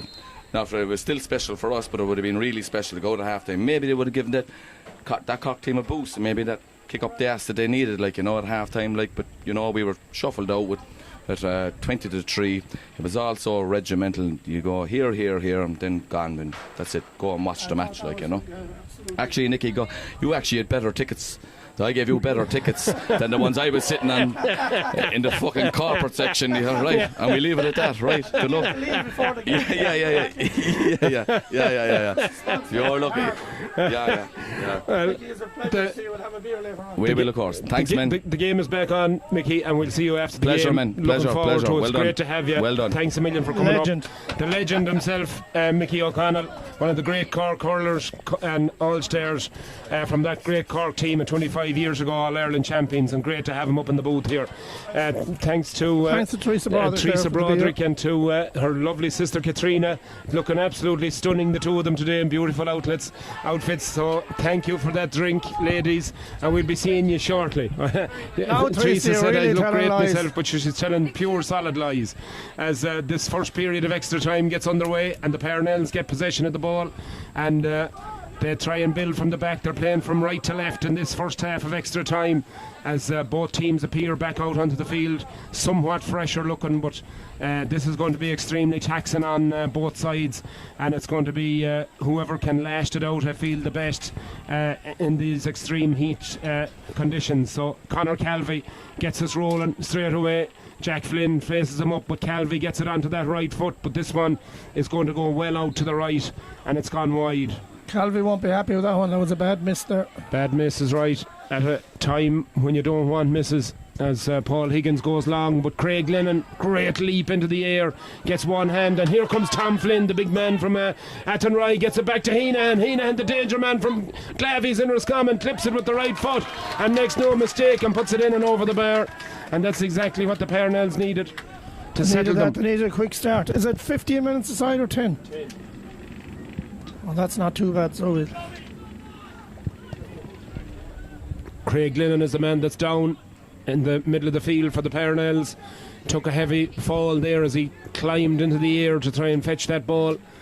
And he done really well to break it down and got it eventually to Heenan, who made no mistake from about 21 yards out, as the Parnells put their noses back in front. 26 points, 4 goals and 14 points, which is 26, to 2 goals and 19, which is 25. So it's a huge scoring game here in Chicago Gaelic Park between these two titans of senior football here in Chicago, the McBrides and the Parnells, and both teams will be absolutely desperate to make it to that final next Sunday. The winner will take on the Wolf Tones, who booked their place a couple of weeks ago. So we're in for a helter-skelter finish here. as Paul Higgins, the publican from the north side, one of the nicest fellas you'll meet, gets the ball out and he finds his target man, Sean O'Connor. O'Connor has been great in this second half of regular time. He caught countless numbers of balls out there in the middle of the field and set up attacks. So the McBrides now, with Ryan O'Donoghue getting into that area where they can shoot, and that's a lovely pass, and they're in on goal here. It's in the back of the net. Oh, unbelievable how they worked. That score was incredible, and a fantastic finish. I think it was Pádraig Cunningham, was it, Nicky? I think it was it was over the other side of the field. I think it was Pádraig Cunningham, but a great build-up. Yeah, and great there's finish. Two players. Pádraig Cunningham is after going down on the ground. He felt something there, I think, in his leg going, and there's another player on the ground. I'm not sure if it's Ryan O'Donoghue or not. I think it's O'Donoghue. Oh, no, it's not. O'Donoghue is out there marking Lee Rice. No, it's not. It's somebody else. It could be Luke O'Donoghue. He's up and away like a hare. One of them is. Yeah, this one, I'm not so sure. I think it's probably heat exhaustion at this stage. Yeah, 3 goals and 19 points. That's 28 points to 26. The McBrides in the lead by 2 points as the sub comes in for the Parnells. Cormac Brady is the man that's in. The man from Gowna. A man from Gowna. They're all watching in Gowna tonight. Well done again to the junior team, that junior B team that won the county final in Gowna. And all to whites in Gowna as Lee Rice is taken off, and he's not happy about it at all. The man from Armagh, as he strides off the sideline, and obviously very unhappy with that decision, as the Parnells rejig their defence in response to that goal going in from the McBrides, as the Parnells build from the back once again, facing a 2-point deficit in this first half of extra time. As a free there, as a pull and Papa, and the referee says I'm playing advantage, keep going. As the Parnells, Craig Lennon gets the ball across here, and Lennon gets the ball back, gives the ball across to Tom Flynn. Flynn immediately goes wide with it, out as far as the 22 here on this side.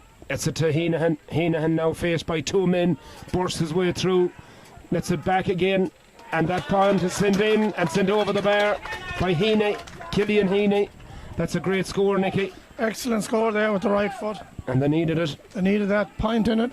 Back to a 1-point game, 3:19 to 4:15. 6.5 minutes gone. So 3.5 minutes left in this first period of extra time.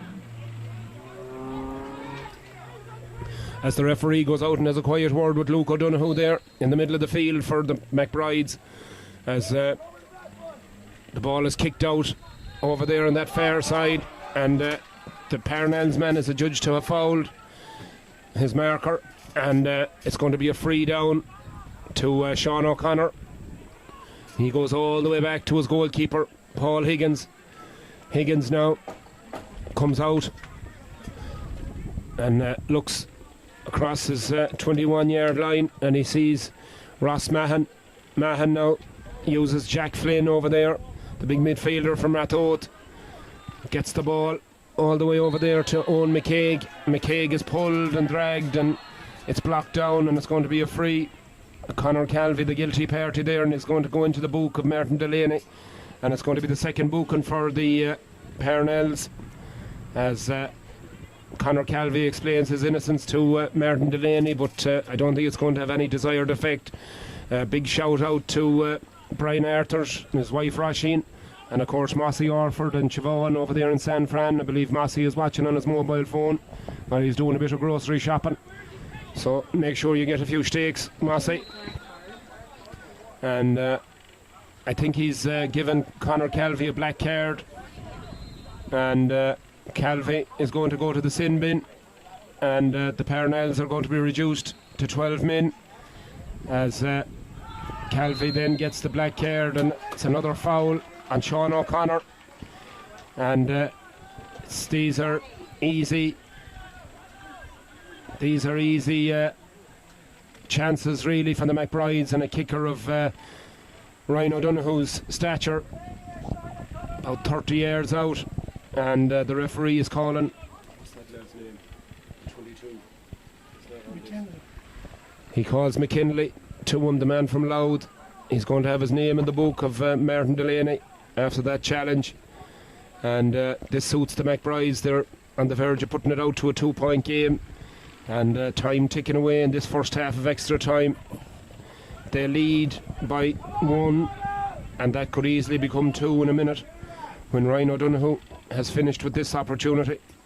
Shout out there to Donald Doherty back there in Ireland. He's listening in. We never give him a shout. So yeah, great fella Donald, great character, and big hello to himself and Paddy as well, his uncle up there in North Mayo, up around Belmullet. And Paddy's a great character, regular visitor out here of course, and we're looking forward to the next visit, Paddy, whenever you get the chance, and Donald indeed. Donald, a great tones man. As that ball is kicked out. Oh, brilliant catch, absolutely fantastic by Garrett Murphy, inspirational catch there. He gives it on to Craig Lennon. Lennon now has men in front of him and he gets it. Here comes Rory Gallagher. Gallagher now bottled up by 2, gets the ball back as far as Lennon. Lennon onto his right foot, and that one goes in, and it goes over the bar. The referee and the umpires say yes. It's a beautiful score. Excellent score there by Lennon. Showed his class as Calvi is waiting the 9 minutes, 10 minutes. Great kick there by Lennon.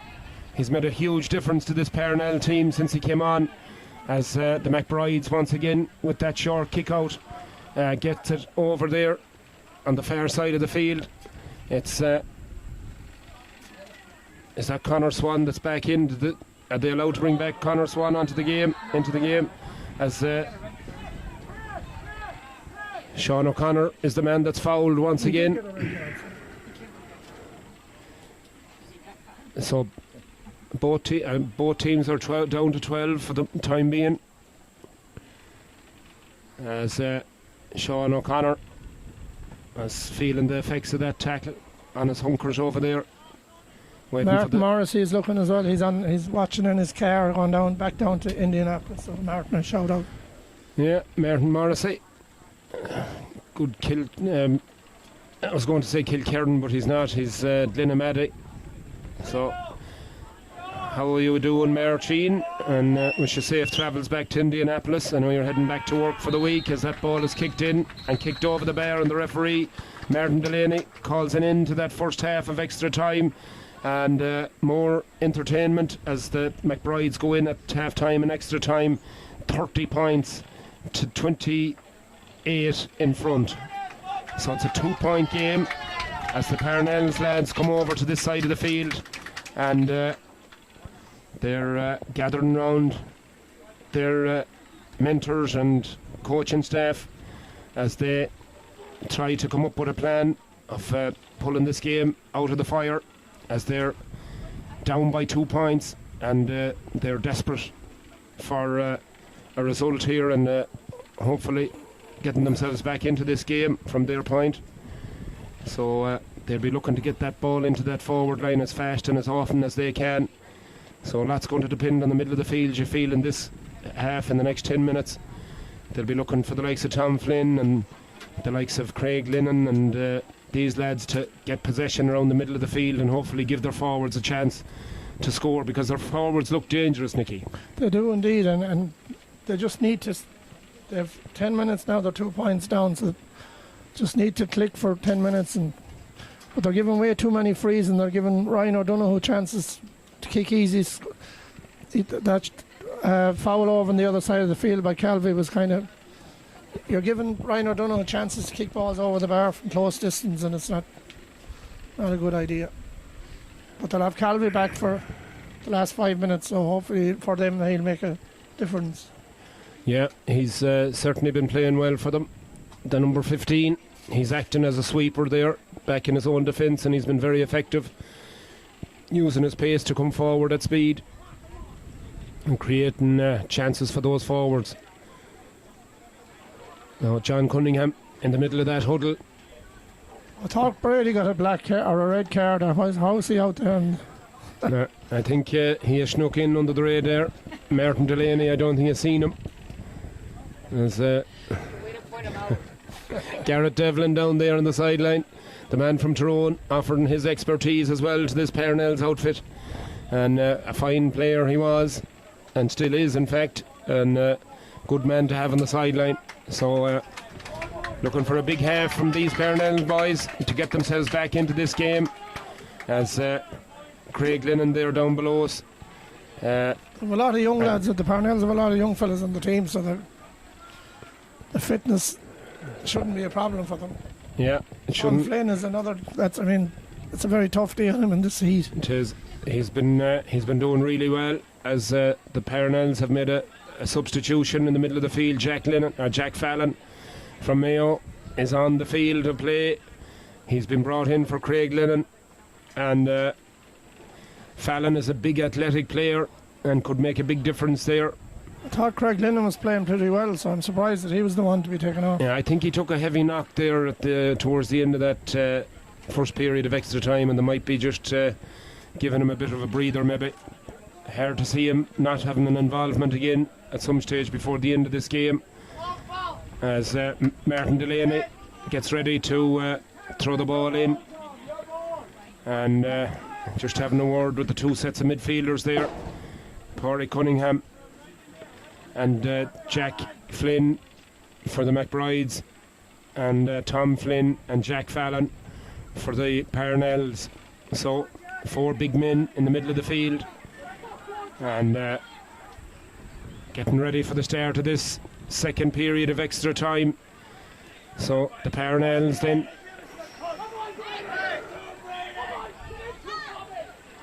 and there's a bit of a scuffle there, as the Parnells and the McBride's boys get to know one another, as Cormac Brady getting involved there, as Martin Delaney tells them to cop themselves on, and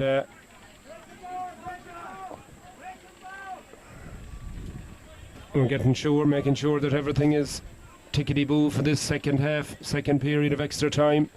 So a vital 10 minutes coming up for tickety-boo, yeah. Up goes the ball and we're away, and Fallon straight away into action, but this time the McBride's man gets it, Dylan Reynolds, and he's pulled for over carrying. That's a tough decision on Dylan Reynolds, you'd imagine. That's another Delaney one special, for sure. Yeah. As Tom Flynn, with the ball in hand, decides to go backwards to his corner, or his right half-back, Conor Tyrrell now steps forward and is faced by a wall of... Oh, but that's a poor ball by Conor Tyrrell, and it goes out to the right and wide. He was looking for... That was a very tired pass there by Tyrrell. That's not like him. No. As Paul Higgins now goes long with the kick out, down on top of David Hyland. Hyland gets the mark and gives a lovely pass on for Pádraig Cunningham. Cunningham takes it at pace, strides across the halfway line, strides across the 45. Brilliant piece of defending though by Garrett Murphy there, the number 3. Brilliant piece of defending, and gets the ball out as far as Fallon. Fallon now gets his first touch on it in this game, gives it on to Heaney. Heaney now gets it on that far sideline, gets the ball in hand, toe to hand, goes back as far as Tom Flynn. Tom Flynn in the middle of the field decides to switch it across to this side to Conor Tyrrell. Tyrrell has Aaron El Papa on his outside if he needs him, but Tyrrell now strides in to McBride's territory, loses it momentarily, gets it back onto his right foot, and that's a lovely looking kick.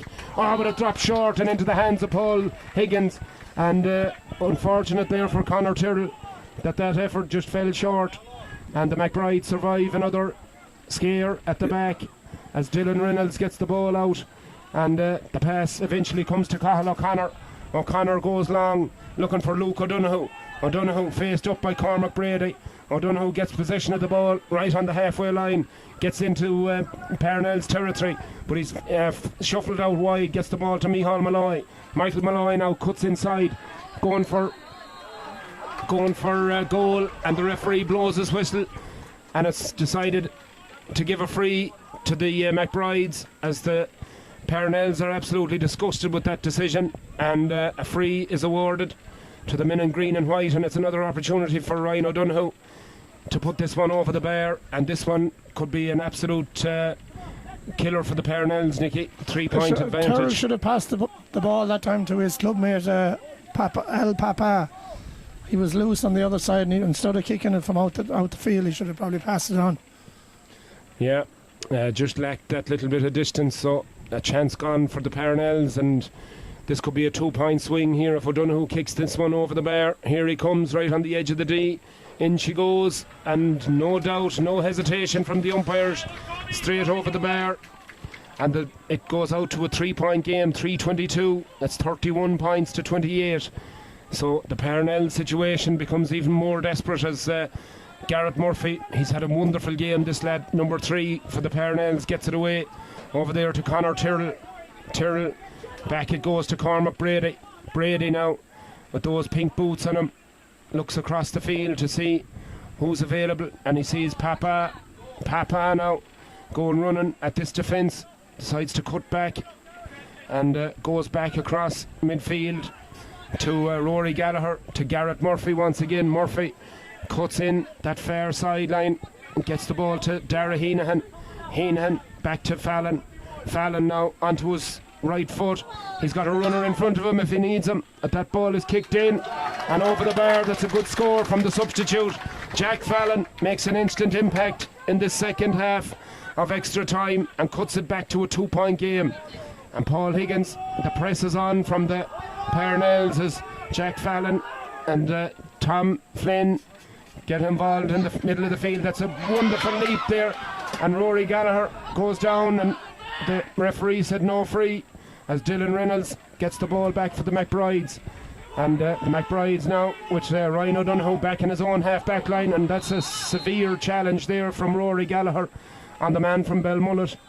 And Rory protesting his innocence there as that was a hefty challenge though, and Ryan O'Donoghue, lucky here they doesn't get a card. Yeah, O'Donoghue was on the ground and certainly ploughed into him at pace, and O'Donoghue is in some difficulty here as 5 minutes gone.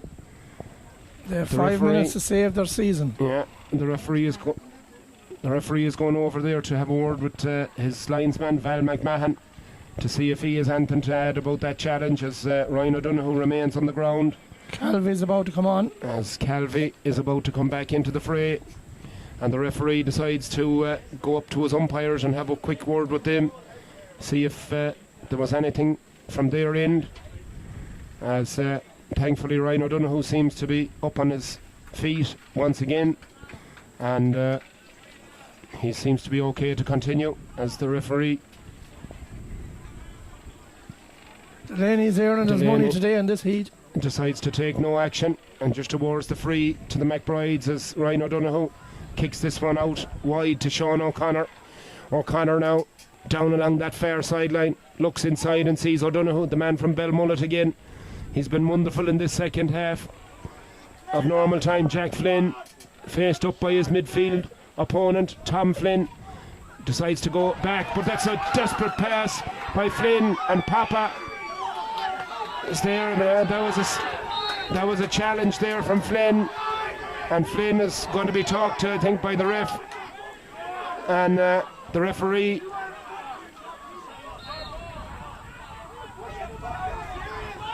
The referee is going to be called over here as the linesman is bringing his attention to a fist, I think, that was given by the midfielder. So it's going to be a free into the Parnells. So free down to the Parnells, and it's taken quickly by Killian Heaney. Back to Tom Flynn. McKevitt, the loud man, goes it short into Heenahan. Heenahan now looks to get into a bit of space, gives a nice little pop pass to Papa. Oh, what a goal! Unbelievable goal! Absolutely incredible finish by Ernest Papa, the man from Dublin, and he absolutely brings the place on his feet. A wonderful free, a wonderful bit of play, and the Parnells are absolutely inspired by that. Oh, the Lord Almighty save us and bless us. One of How the did it greatest go? goals ever scored in absolutely. They said Jack O'Shea scored a great goal here back in the late 80s. The Lord save us, it couldn't be anything to that. That was a fantastic finish, Nicky. Absolutely one of the finest goals I've seen here in Gaelic Park, and it raises the roof. Oh, and Dara Heenan is pulling for over carrying, and the referee there decides to give a free down to the McBrides, and he tells them to hold on as we take a second to take in the score. It's 3:22, which is 31 points, to 5:17, which is 32 points. So it's a point lead for the men in red, the Parnells. And I'm just checking to see, we have 7 minutes and almost 8 minutes gone of this second half of extra time in this pulsating senior county final. It has given us absolutely everything.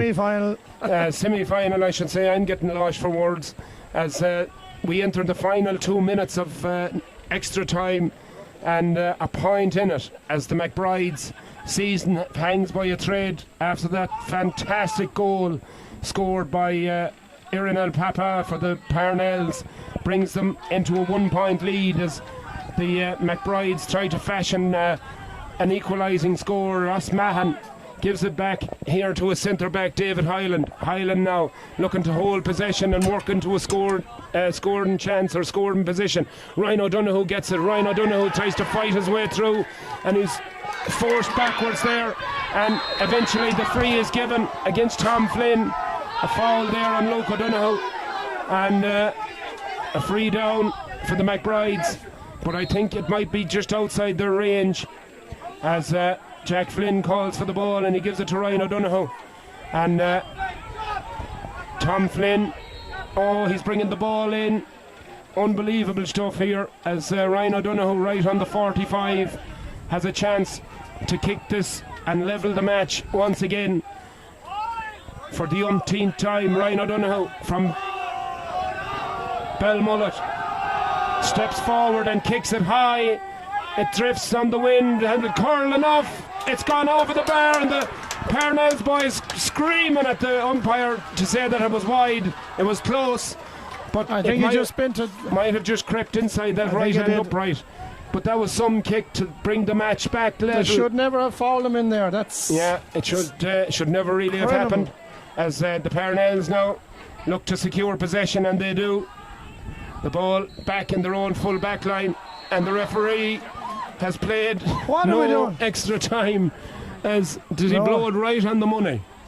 10 minutes and 1 second, no extra time, and there were injuries. And he decides to blow it, and now it's going to go to penalties. Is it? Yeah, it's going to penalties. Jesus Christ. So we couldn't ask for any more drama, as the Parnells are absolutely livid with Martin Delaney there, with some of the decisions he made, and certainly the decision to blow it up right on the stroke of 10 minutes.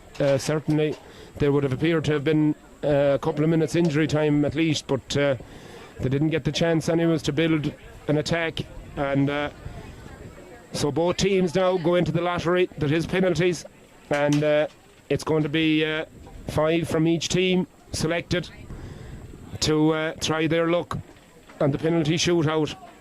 So nothing but drama here. I hope you're all tuning in, and I hope you're all bearing with us. I know it's late at home if you're watching at home. In Ireland it's 20 to 1 at night. It's 20 to 7 in the evening here on what has been an absolutely boiling hot day and a roasting hot semi-final, with these two great teams that have given us wonderful entertainment, as Tommy Scahill comes into the huddle. The man from Westport will be in goal for the Parnells, and Paul Higgins from the McBride's side in goal, and the whole lot rests on their shoulders. Who will be the hero at the end of the day?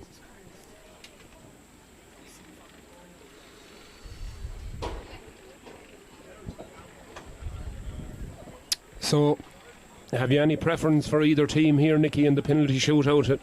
Have you any inside information? I know there's soccer stars on both sides. I don't. We have to shout out to Joe Broderick, who's listening. Teresa said so. Joe Broderick, a man that lived here for many years, Joe. So good to talk to you. I missed you there last week, so good talk. Good shout out there, Joe. Yeah, always great to talk with Joe, and looking forward to the next time. Lovely family, the Brodericks, Joe and Marty and Mom and Dad back home. Big shout out to them all there, all the Broderick family back there. Really nice people, and I hope you're enjoying the coverage and enjoying the bit of banter here. Mo Coxon, she's Mo Lawless, she's listening in. She was here earlier. This is going to be exciting. I don't know, Quinn. Calvi probably take one, will he? He's flamboyant, so. Flamboyant, yeah. His father is at home. I'm hoping he's having an old can of Guinness or something there, watching his son. Mary Redmond used to be absolutely. Shout out there to Patrick Chambers. He's watching with Paddy Monaghan in the front door in Galway City. So big hello to Patrick and Paddy. I hope you're enjoying this pulsating game here in Chicago as these two teams battle it out. Fair play to Chambers. He put me up the night before I came back, and right beside the airport there, very convenient for me for the next morning. So fair play to you, Patrick. We had a good weekend in Dublin and a good bit of a laugh, so shout out to you there. Hope you're enjoying it in the front door. Great old bear in Galway, Nicky. I was there on Wednesday afternoon. I had a lovely pint of Guinness there in the front door, and I went out the back door, but it's... Yeah, that's the way you normally roll. It's some pub the size of that bar. It is a fine pub, no question about it, and had spent many a happy time there, and hopefully will again, as looking forward to the next trip home, probably at Christmas now at this stage. But yeah, Galway City is always a great spot to go for an old weekend and bit of crack. So we await then the 5 nominated players from each side that'll go forward and take penalties. Killian Heaney, I know the man, number 13 on his back for the Parnells, will surely be one of them. He's a big soccer man. Pádraig Cunningham, you'd imagine, for the McBrides. Ryan O'Donoghue for sure, you'd imagine. Dara Heenahan. He missed one in Croke Park in 21 All-Ireland. Yeah. So this is a history maker today, first time ever. And I think first time ever, right? That we'll have a championship match decided by penalties, yeah. So history is being made here in Chicago this evening. I'm not sure if any other championship games in North America have been decided by penalties, but it's certainly the first time, I think, here in Chicago that we've seen a senior championship match decided on a penalty shootout. So all we can do is wish both sets of players the very, very best, and hope that they're successful. But there can only be one winner, of course, as unfortunately one team is going to lose this in heartbreaking fashion, and it's never a nice way to lose a match on penalties. So a bit of a deliberation going on there in the centre of the field with Martin Delaney, the referee, and a group of players from both sides. And they were talking last week, and the All-Ireland final went to extra time, and they were talking about the heat exhaustion of the players. The heat wasn't what it is here today. It's like over 100 degrees with humidity to play extra time and then to go to penalties. It's hard on the players, in fairness. Oh, it's unbelievable. Absolutely incredible ask, and it's actually going to be you'd imagine it's going to be, for whichever team wins it, it's going to be a very tough recovery for them in a short week. That's all they have to recover and get ready for a county final. It has to be an advantage to the Tones, definitely, that have had 2 weeks of rest. Yeah, absolutely. Yeah, it's going to be tough on the team that comes through here, but I'm sure they won't be complaining. They'll be delighted to be in a county final, whichever of them it's going to be. But they've given us a wonderfully entertaining game of football here. It's been absolutely edge of the seat stuff all the way through, tit for tat, score for score, and when you can never forget that goal from Irinel Papa. That was incredible score, Nicky. Absolutely incredible. Probably, as we said earlier, probably one of the finest goals ever scored here at Gaelic Park, especially in such a important game, last minute down the stretch. Absolutely. And both sets of coaching staff out there, I'm sure, getting their names and teams prepared and ready for this shootout. And there's going to be... This is the longest game ever played. What time does this game start at? Started at 4:30, and it's now almost 7:15. Oh, that drinking time that's gone wasted. Yeah, you're losing money hand over fist, Nicky. Absolutely. As we prepare for penalties, as Martin Delaney comes over to this side of the field. Maybe the toss for which side of the... They'll probably hit it into the I think patio end, will they? Yeah, I think they just nominate an end. I'm not sure. They'll probably toss for who the goes crowd are first. down this side, so they'll probably do it into the patio end. I'd imagine. So then we'll take a very short break and we'll be back in a minute. We'll draw our breath here on what has been an absolutely pulsating senior county semi-final between the Parnells and the McBrides. So we'll join you. We'll be right back with the penalty shootout in just a moment.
So you're welcome back, folks, here to Gaelic Park in Chicago.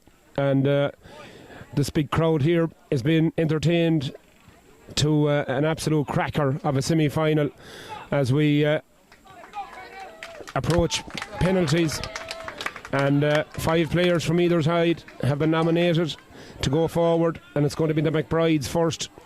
And it's going to be Pádraig Cunningham, the ex-Galway United man, that's going to step up and take the responsibility of the first penalty. He's going to face Tommy Scahill in goals. Just had a quick word with Garrett Murphy's father, Raymond, here beside me. And he's looking on the edge of his seat, along with the rest of the family here as well. They're all ultra excited. Garrett had a fantastic game today, and we just asked his dad there if he takes penalties, and he said for sure he does. So we could be treated to a very exciting finale here. So then the referee tells Pádraig Cunningham to put the ball down. Pádraig Cunningham then with this first penalty, facing Tommy Scahill, the man from Westport. So it's the man from Galway versus the man from Westport. Here he comes with the first penalty, and into the back of the net, no doubt about it. Straight in goal there. As success there for the McBrides with the first kick. They lead by a goal to nil. And great penalty there. In fact, Pádraig Cunningham has been nominated to go into goal for this penalty shootout. So that's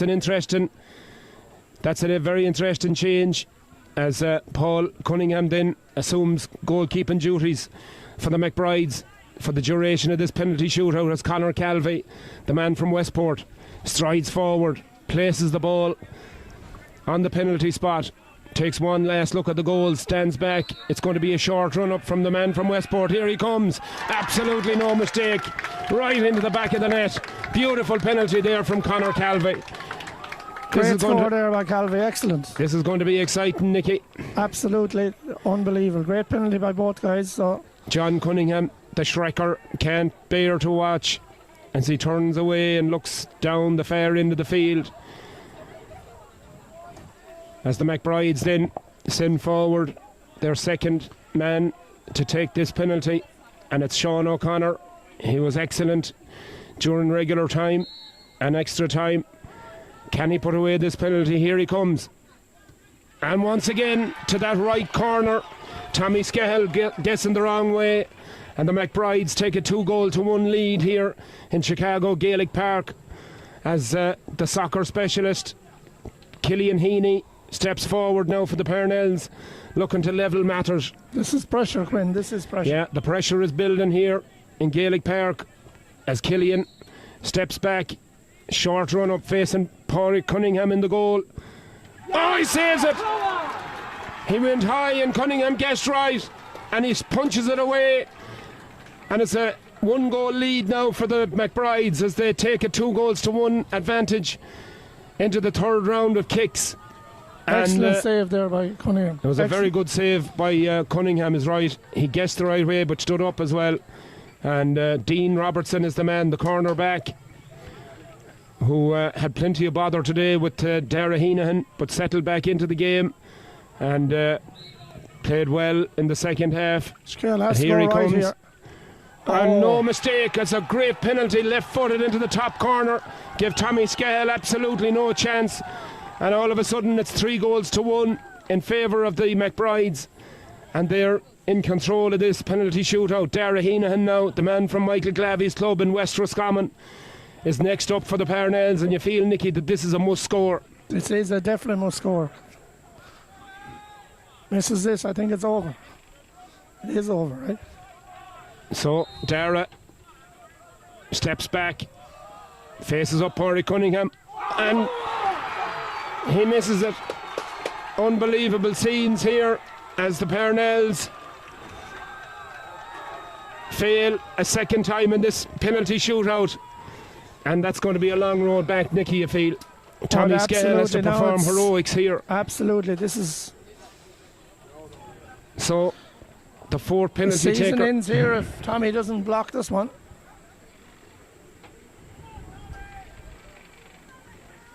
Luke O'Donoghue is the man that's charged with taking this fourth penalty. If this goes in, it's all over. Here he comes. No mistake! No mistake! And the McBrides are going to play the Wolf Tones in next Sunday's county final. Jubilant scenes here on the field as the McBrides make it into yet another Chicago final. The Parnells are absolutely crestfallen, and you wouldn't blame them after such a great performance. And they'll feel really hard done by. But that's football, unfortunately, and there had to be a winner today. And it was really tough on the Parnells lads. They were 8 points in front at one stage, and they were pegged back and brought to extra time by a valiant and gallant McBride's outfit. And the McBrides make it into yet another Chicago final. And Pádraig Cunningham, the hero of the hour for the McBrides, the soccer man that stood into goals, and he saved 2 of them and helped the McBrides onto a famous victory here. Created history this evening, the first time a senior championship match was decided by goals, by penalties. So it was a absolutely fantastic game. When you look at the score, 323 to 517, it was an incredibly high scoring game.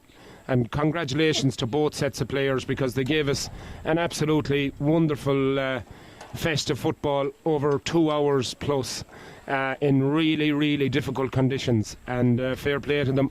They were absolutely fantastic, outstanding. So commiserations to the Parnells. Congratulations to the McBrides as they go on to represent the north side in the Chicago final next Sunday, this day week. A game that you'll be able to see live here on Chicago GAA on Facebook or on YouTube Live. So please, if you're in the Chicagoland area, join us for live coverage. And if you're around the neighbourhood of Oak Forest, call in. It promises to be a great occasion and wonderful day's entertainment with ladies finals, junior finals, intermediate finals, senior finals. So it's going to be a wonderful day's football, and really looking forward to the atmosphere and the crowd and the excitement of it all next Sunday. So we look forward to bringing that to you. I thought Nicky might have had somebody for his interview at full time. It's shocking, as Davy Shields there gives us his opinion from the bleachers. So I think we don't have anybody to interview Nicky, do we? Yeah, they're coming. We have two guys coming up in a few minutes. O'Connor and Cathal O'Connor.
Rory Kane.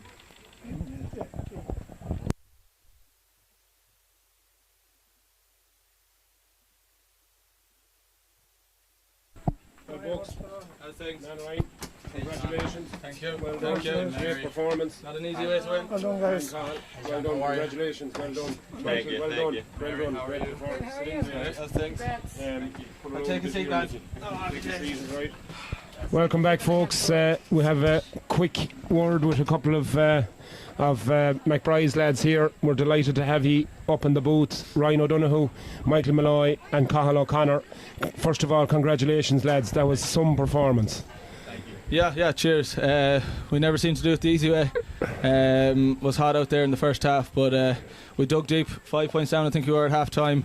Not really playing well, and went to man down then the second half, but dug deep. We've been together now a good few weeks, training hard, and I suppose we died out on the pitch there together, and we said at half time we've nothing to lose, so let's just go for it. And penalties are never an easy way to lose, but they're a nice way to win, so we're happy enough. Yeah, for sure. Tell us about the heat factor out there, Ryan. It had to have been boiling. Definitely in the first half it was, and if it wasn't for the little bit of a cool breeze, we would have been snookered a bit. But look, you just get used to it. The first 5-10 minutes are the hardest, and then you kind of climatise to it. But definitely need the few water boys on the side of the pitch for sure. running in. So yeah, look, you get used to it after a while.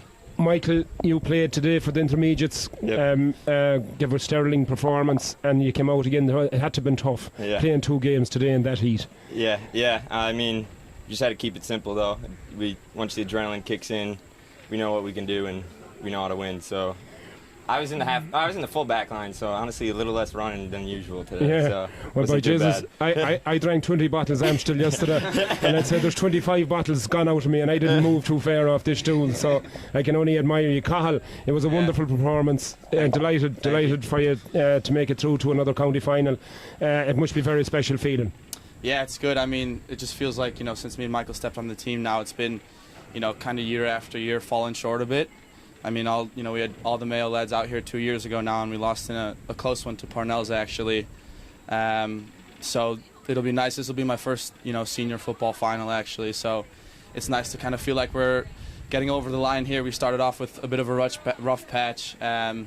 Lost the first, feels like 5 or 6 games of the season. I don't even know now, but we're coming into ourselves now and really kind of coming together as a team, and it seems like we're getting the results, winning the close games. So excited for next week. Well, is everybody fit? Because you've only a week turnover where the Tones have been off for 2 weeks. So do you think that'll be a disadvantage to you after playing extra time? And Tones are next week, right, for us? Yeah, I think I would personally rather play. I'd rather play the semi-final. Like, I wouldn't want to be off for 2 weeks. So I mean, I suppose to each their own. You'd have to ask the Tones lads, but personally, I'd say we prefer to, be playing the game and stay in the rhythm of things. Absolutely, a great performance. Yeah, thank you. Ryan, what do you think for next Sunday? Yeah, look, we played the Tones last week and got over the line, but look, they'll be a different outfit next week. They didn't necessarily need to win last week, so that can play in your psyche at times. But no, we'll be ready for it, whatever comes for us. We've had a few knocks and niggles. Unfortunately, Conor Corber got injured last week, so we'll have to make sure we recover well, get into the lake over the next couple of days, and train hard this week, get together, and we'll give it our best shot for next Sunday. Is Conor out for the season, or is I'm he not sure? I'm not back? sure his results, to be honest with you, yet. But he's on a crutch over there. But we'll have to just wait and see what he gets back. Well, as Galway know, next Sunday, it's our last Sunday. It's very hard to play with injured players. So yeah. Look, it's not easy. I don't think he'll be on the pitch, but yeah. Look, as Doc and the management team says, it's not the 13 on the pitch that'll win the game next Sunday. It's going to be the 17, 18, 19 plus players that'll get it over the line next week. And look, we'll see. I'm sure Wolf Tones will be favourites. They top the group, but we'll give it our best shot and see where it takes us. Well, hopefully it'll be an exciting day. So we'll let you go, lads. I know you're anxious to get back into the dressing room. I know you'll have a couple of beers in there, and you certainly deserve them. We might. Thank you very much, lads. Thanks for having us. We'll see you next week. Great to see you, lads. Thanks a million. There you go, Cahill O'Connor, Michael Malloy, and Ryan O'Donoghue, the bullet from Belmullet. There he goes, and congratulations to them. They deserve all the plaudits. They were fantastic today. Commiserations to the Parnells. They were so close, Nicky, and I mean they had that game at one stage, but it's difficult to hold a lead like that. It's absolutely. It happens in a lot of games this year. It seems that 7 to 8 point leads doesn't seem to be enough, but it's heartbreaking to lose in penalties anyway. And they had a chance in the second half when they got that great goal there. They had a chance. Delaney didn't give them much extra time in the second period, in extra time. So it's devastating to lose. As Ryan O'Donoghue said, that it's great for the winners, but it's very, very bad for the losers. And I feel bad after a long season. But Parnells can go home with their heads held high, because they left it out. They left it out there today. I mean, they battled hard, and you can't ask for any more. Absolutely not, no. Commiserations to them, but certainly we'll look forward to the McBrides and the Tones next week. Promises to be a fantastic final, and I'm looking forward to it already. That's a repeat of last year's, right? It's a repeat of last year's, I believe, yeah. So all roads will lead to Gaelic Park here in Chicago. Watch out as well. We're going to do an Up for the Final podcast on maybe Thursday night. We'll advertise it in due course tomorrow when we decide on a date, but it'll be a fun watch. We'll have a few representatives from both teams and a live audience there as well. So looking forward to that this week, and hopefully you enjoyed the coverage at home watching in, and please join us again next week, where we'll have an absolute bumper Super Sunday here in Gaelic Park in Chicago. So from myself and Nicky, we'll sign off, and Mary and Aidan, thanks again, I know Mary is ready to fall down, so I wouldn't blame her. She's here all day long. So thanks again to the both of them. Thanks to Nicholas here beside me. Thanks to all the lads that came up and had a chat with us. Mickey O'Connell and all the lads and all the players that came up. Looking forward to next week. So we'll see you next Sunday. Good night.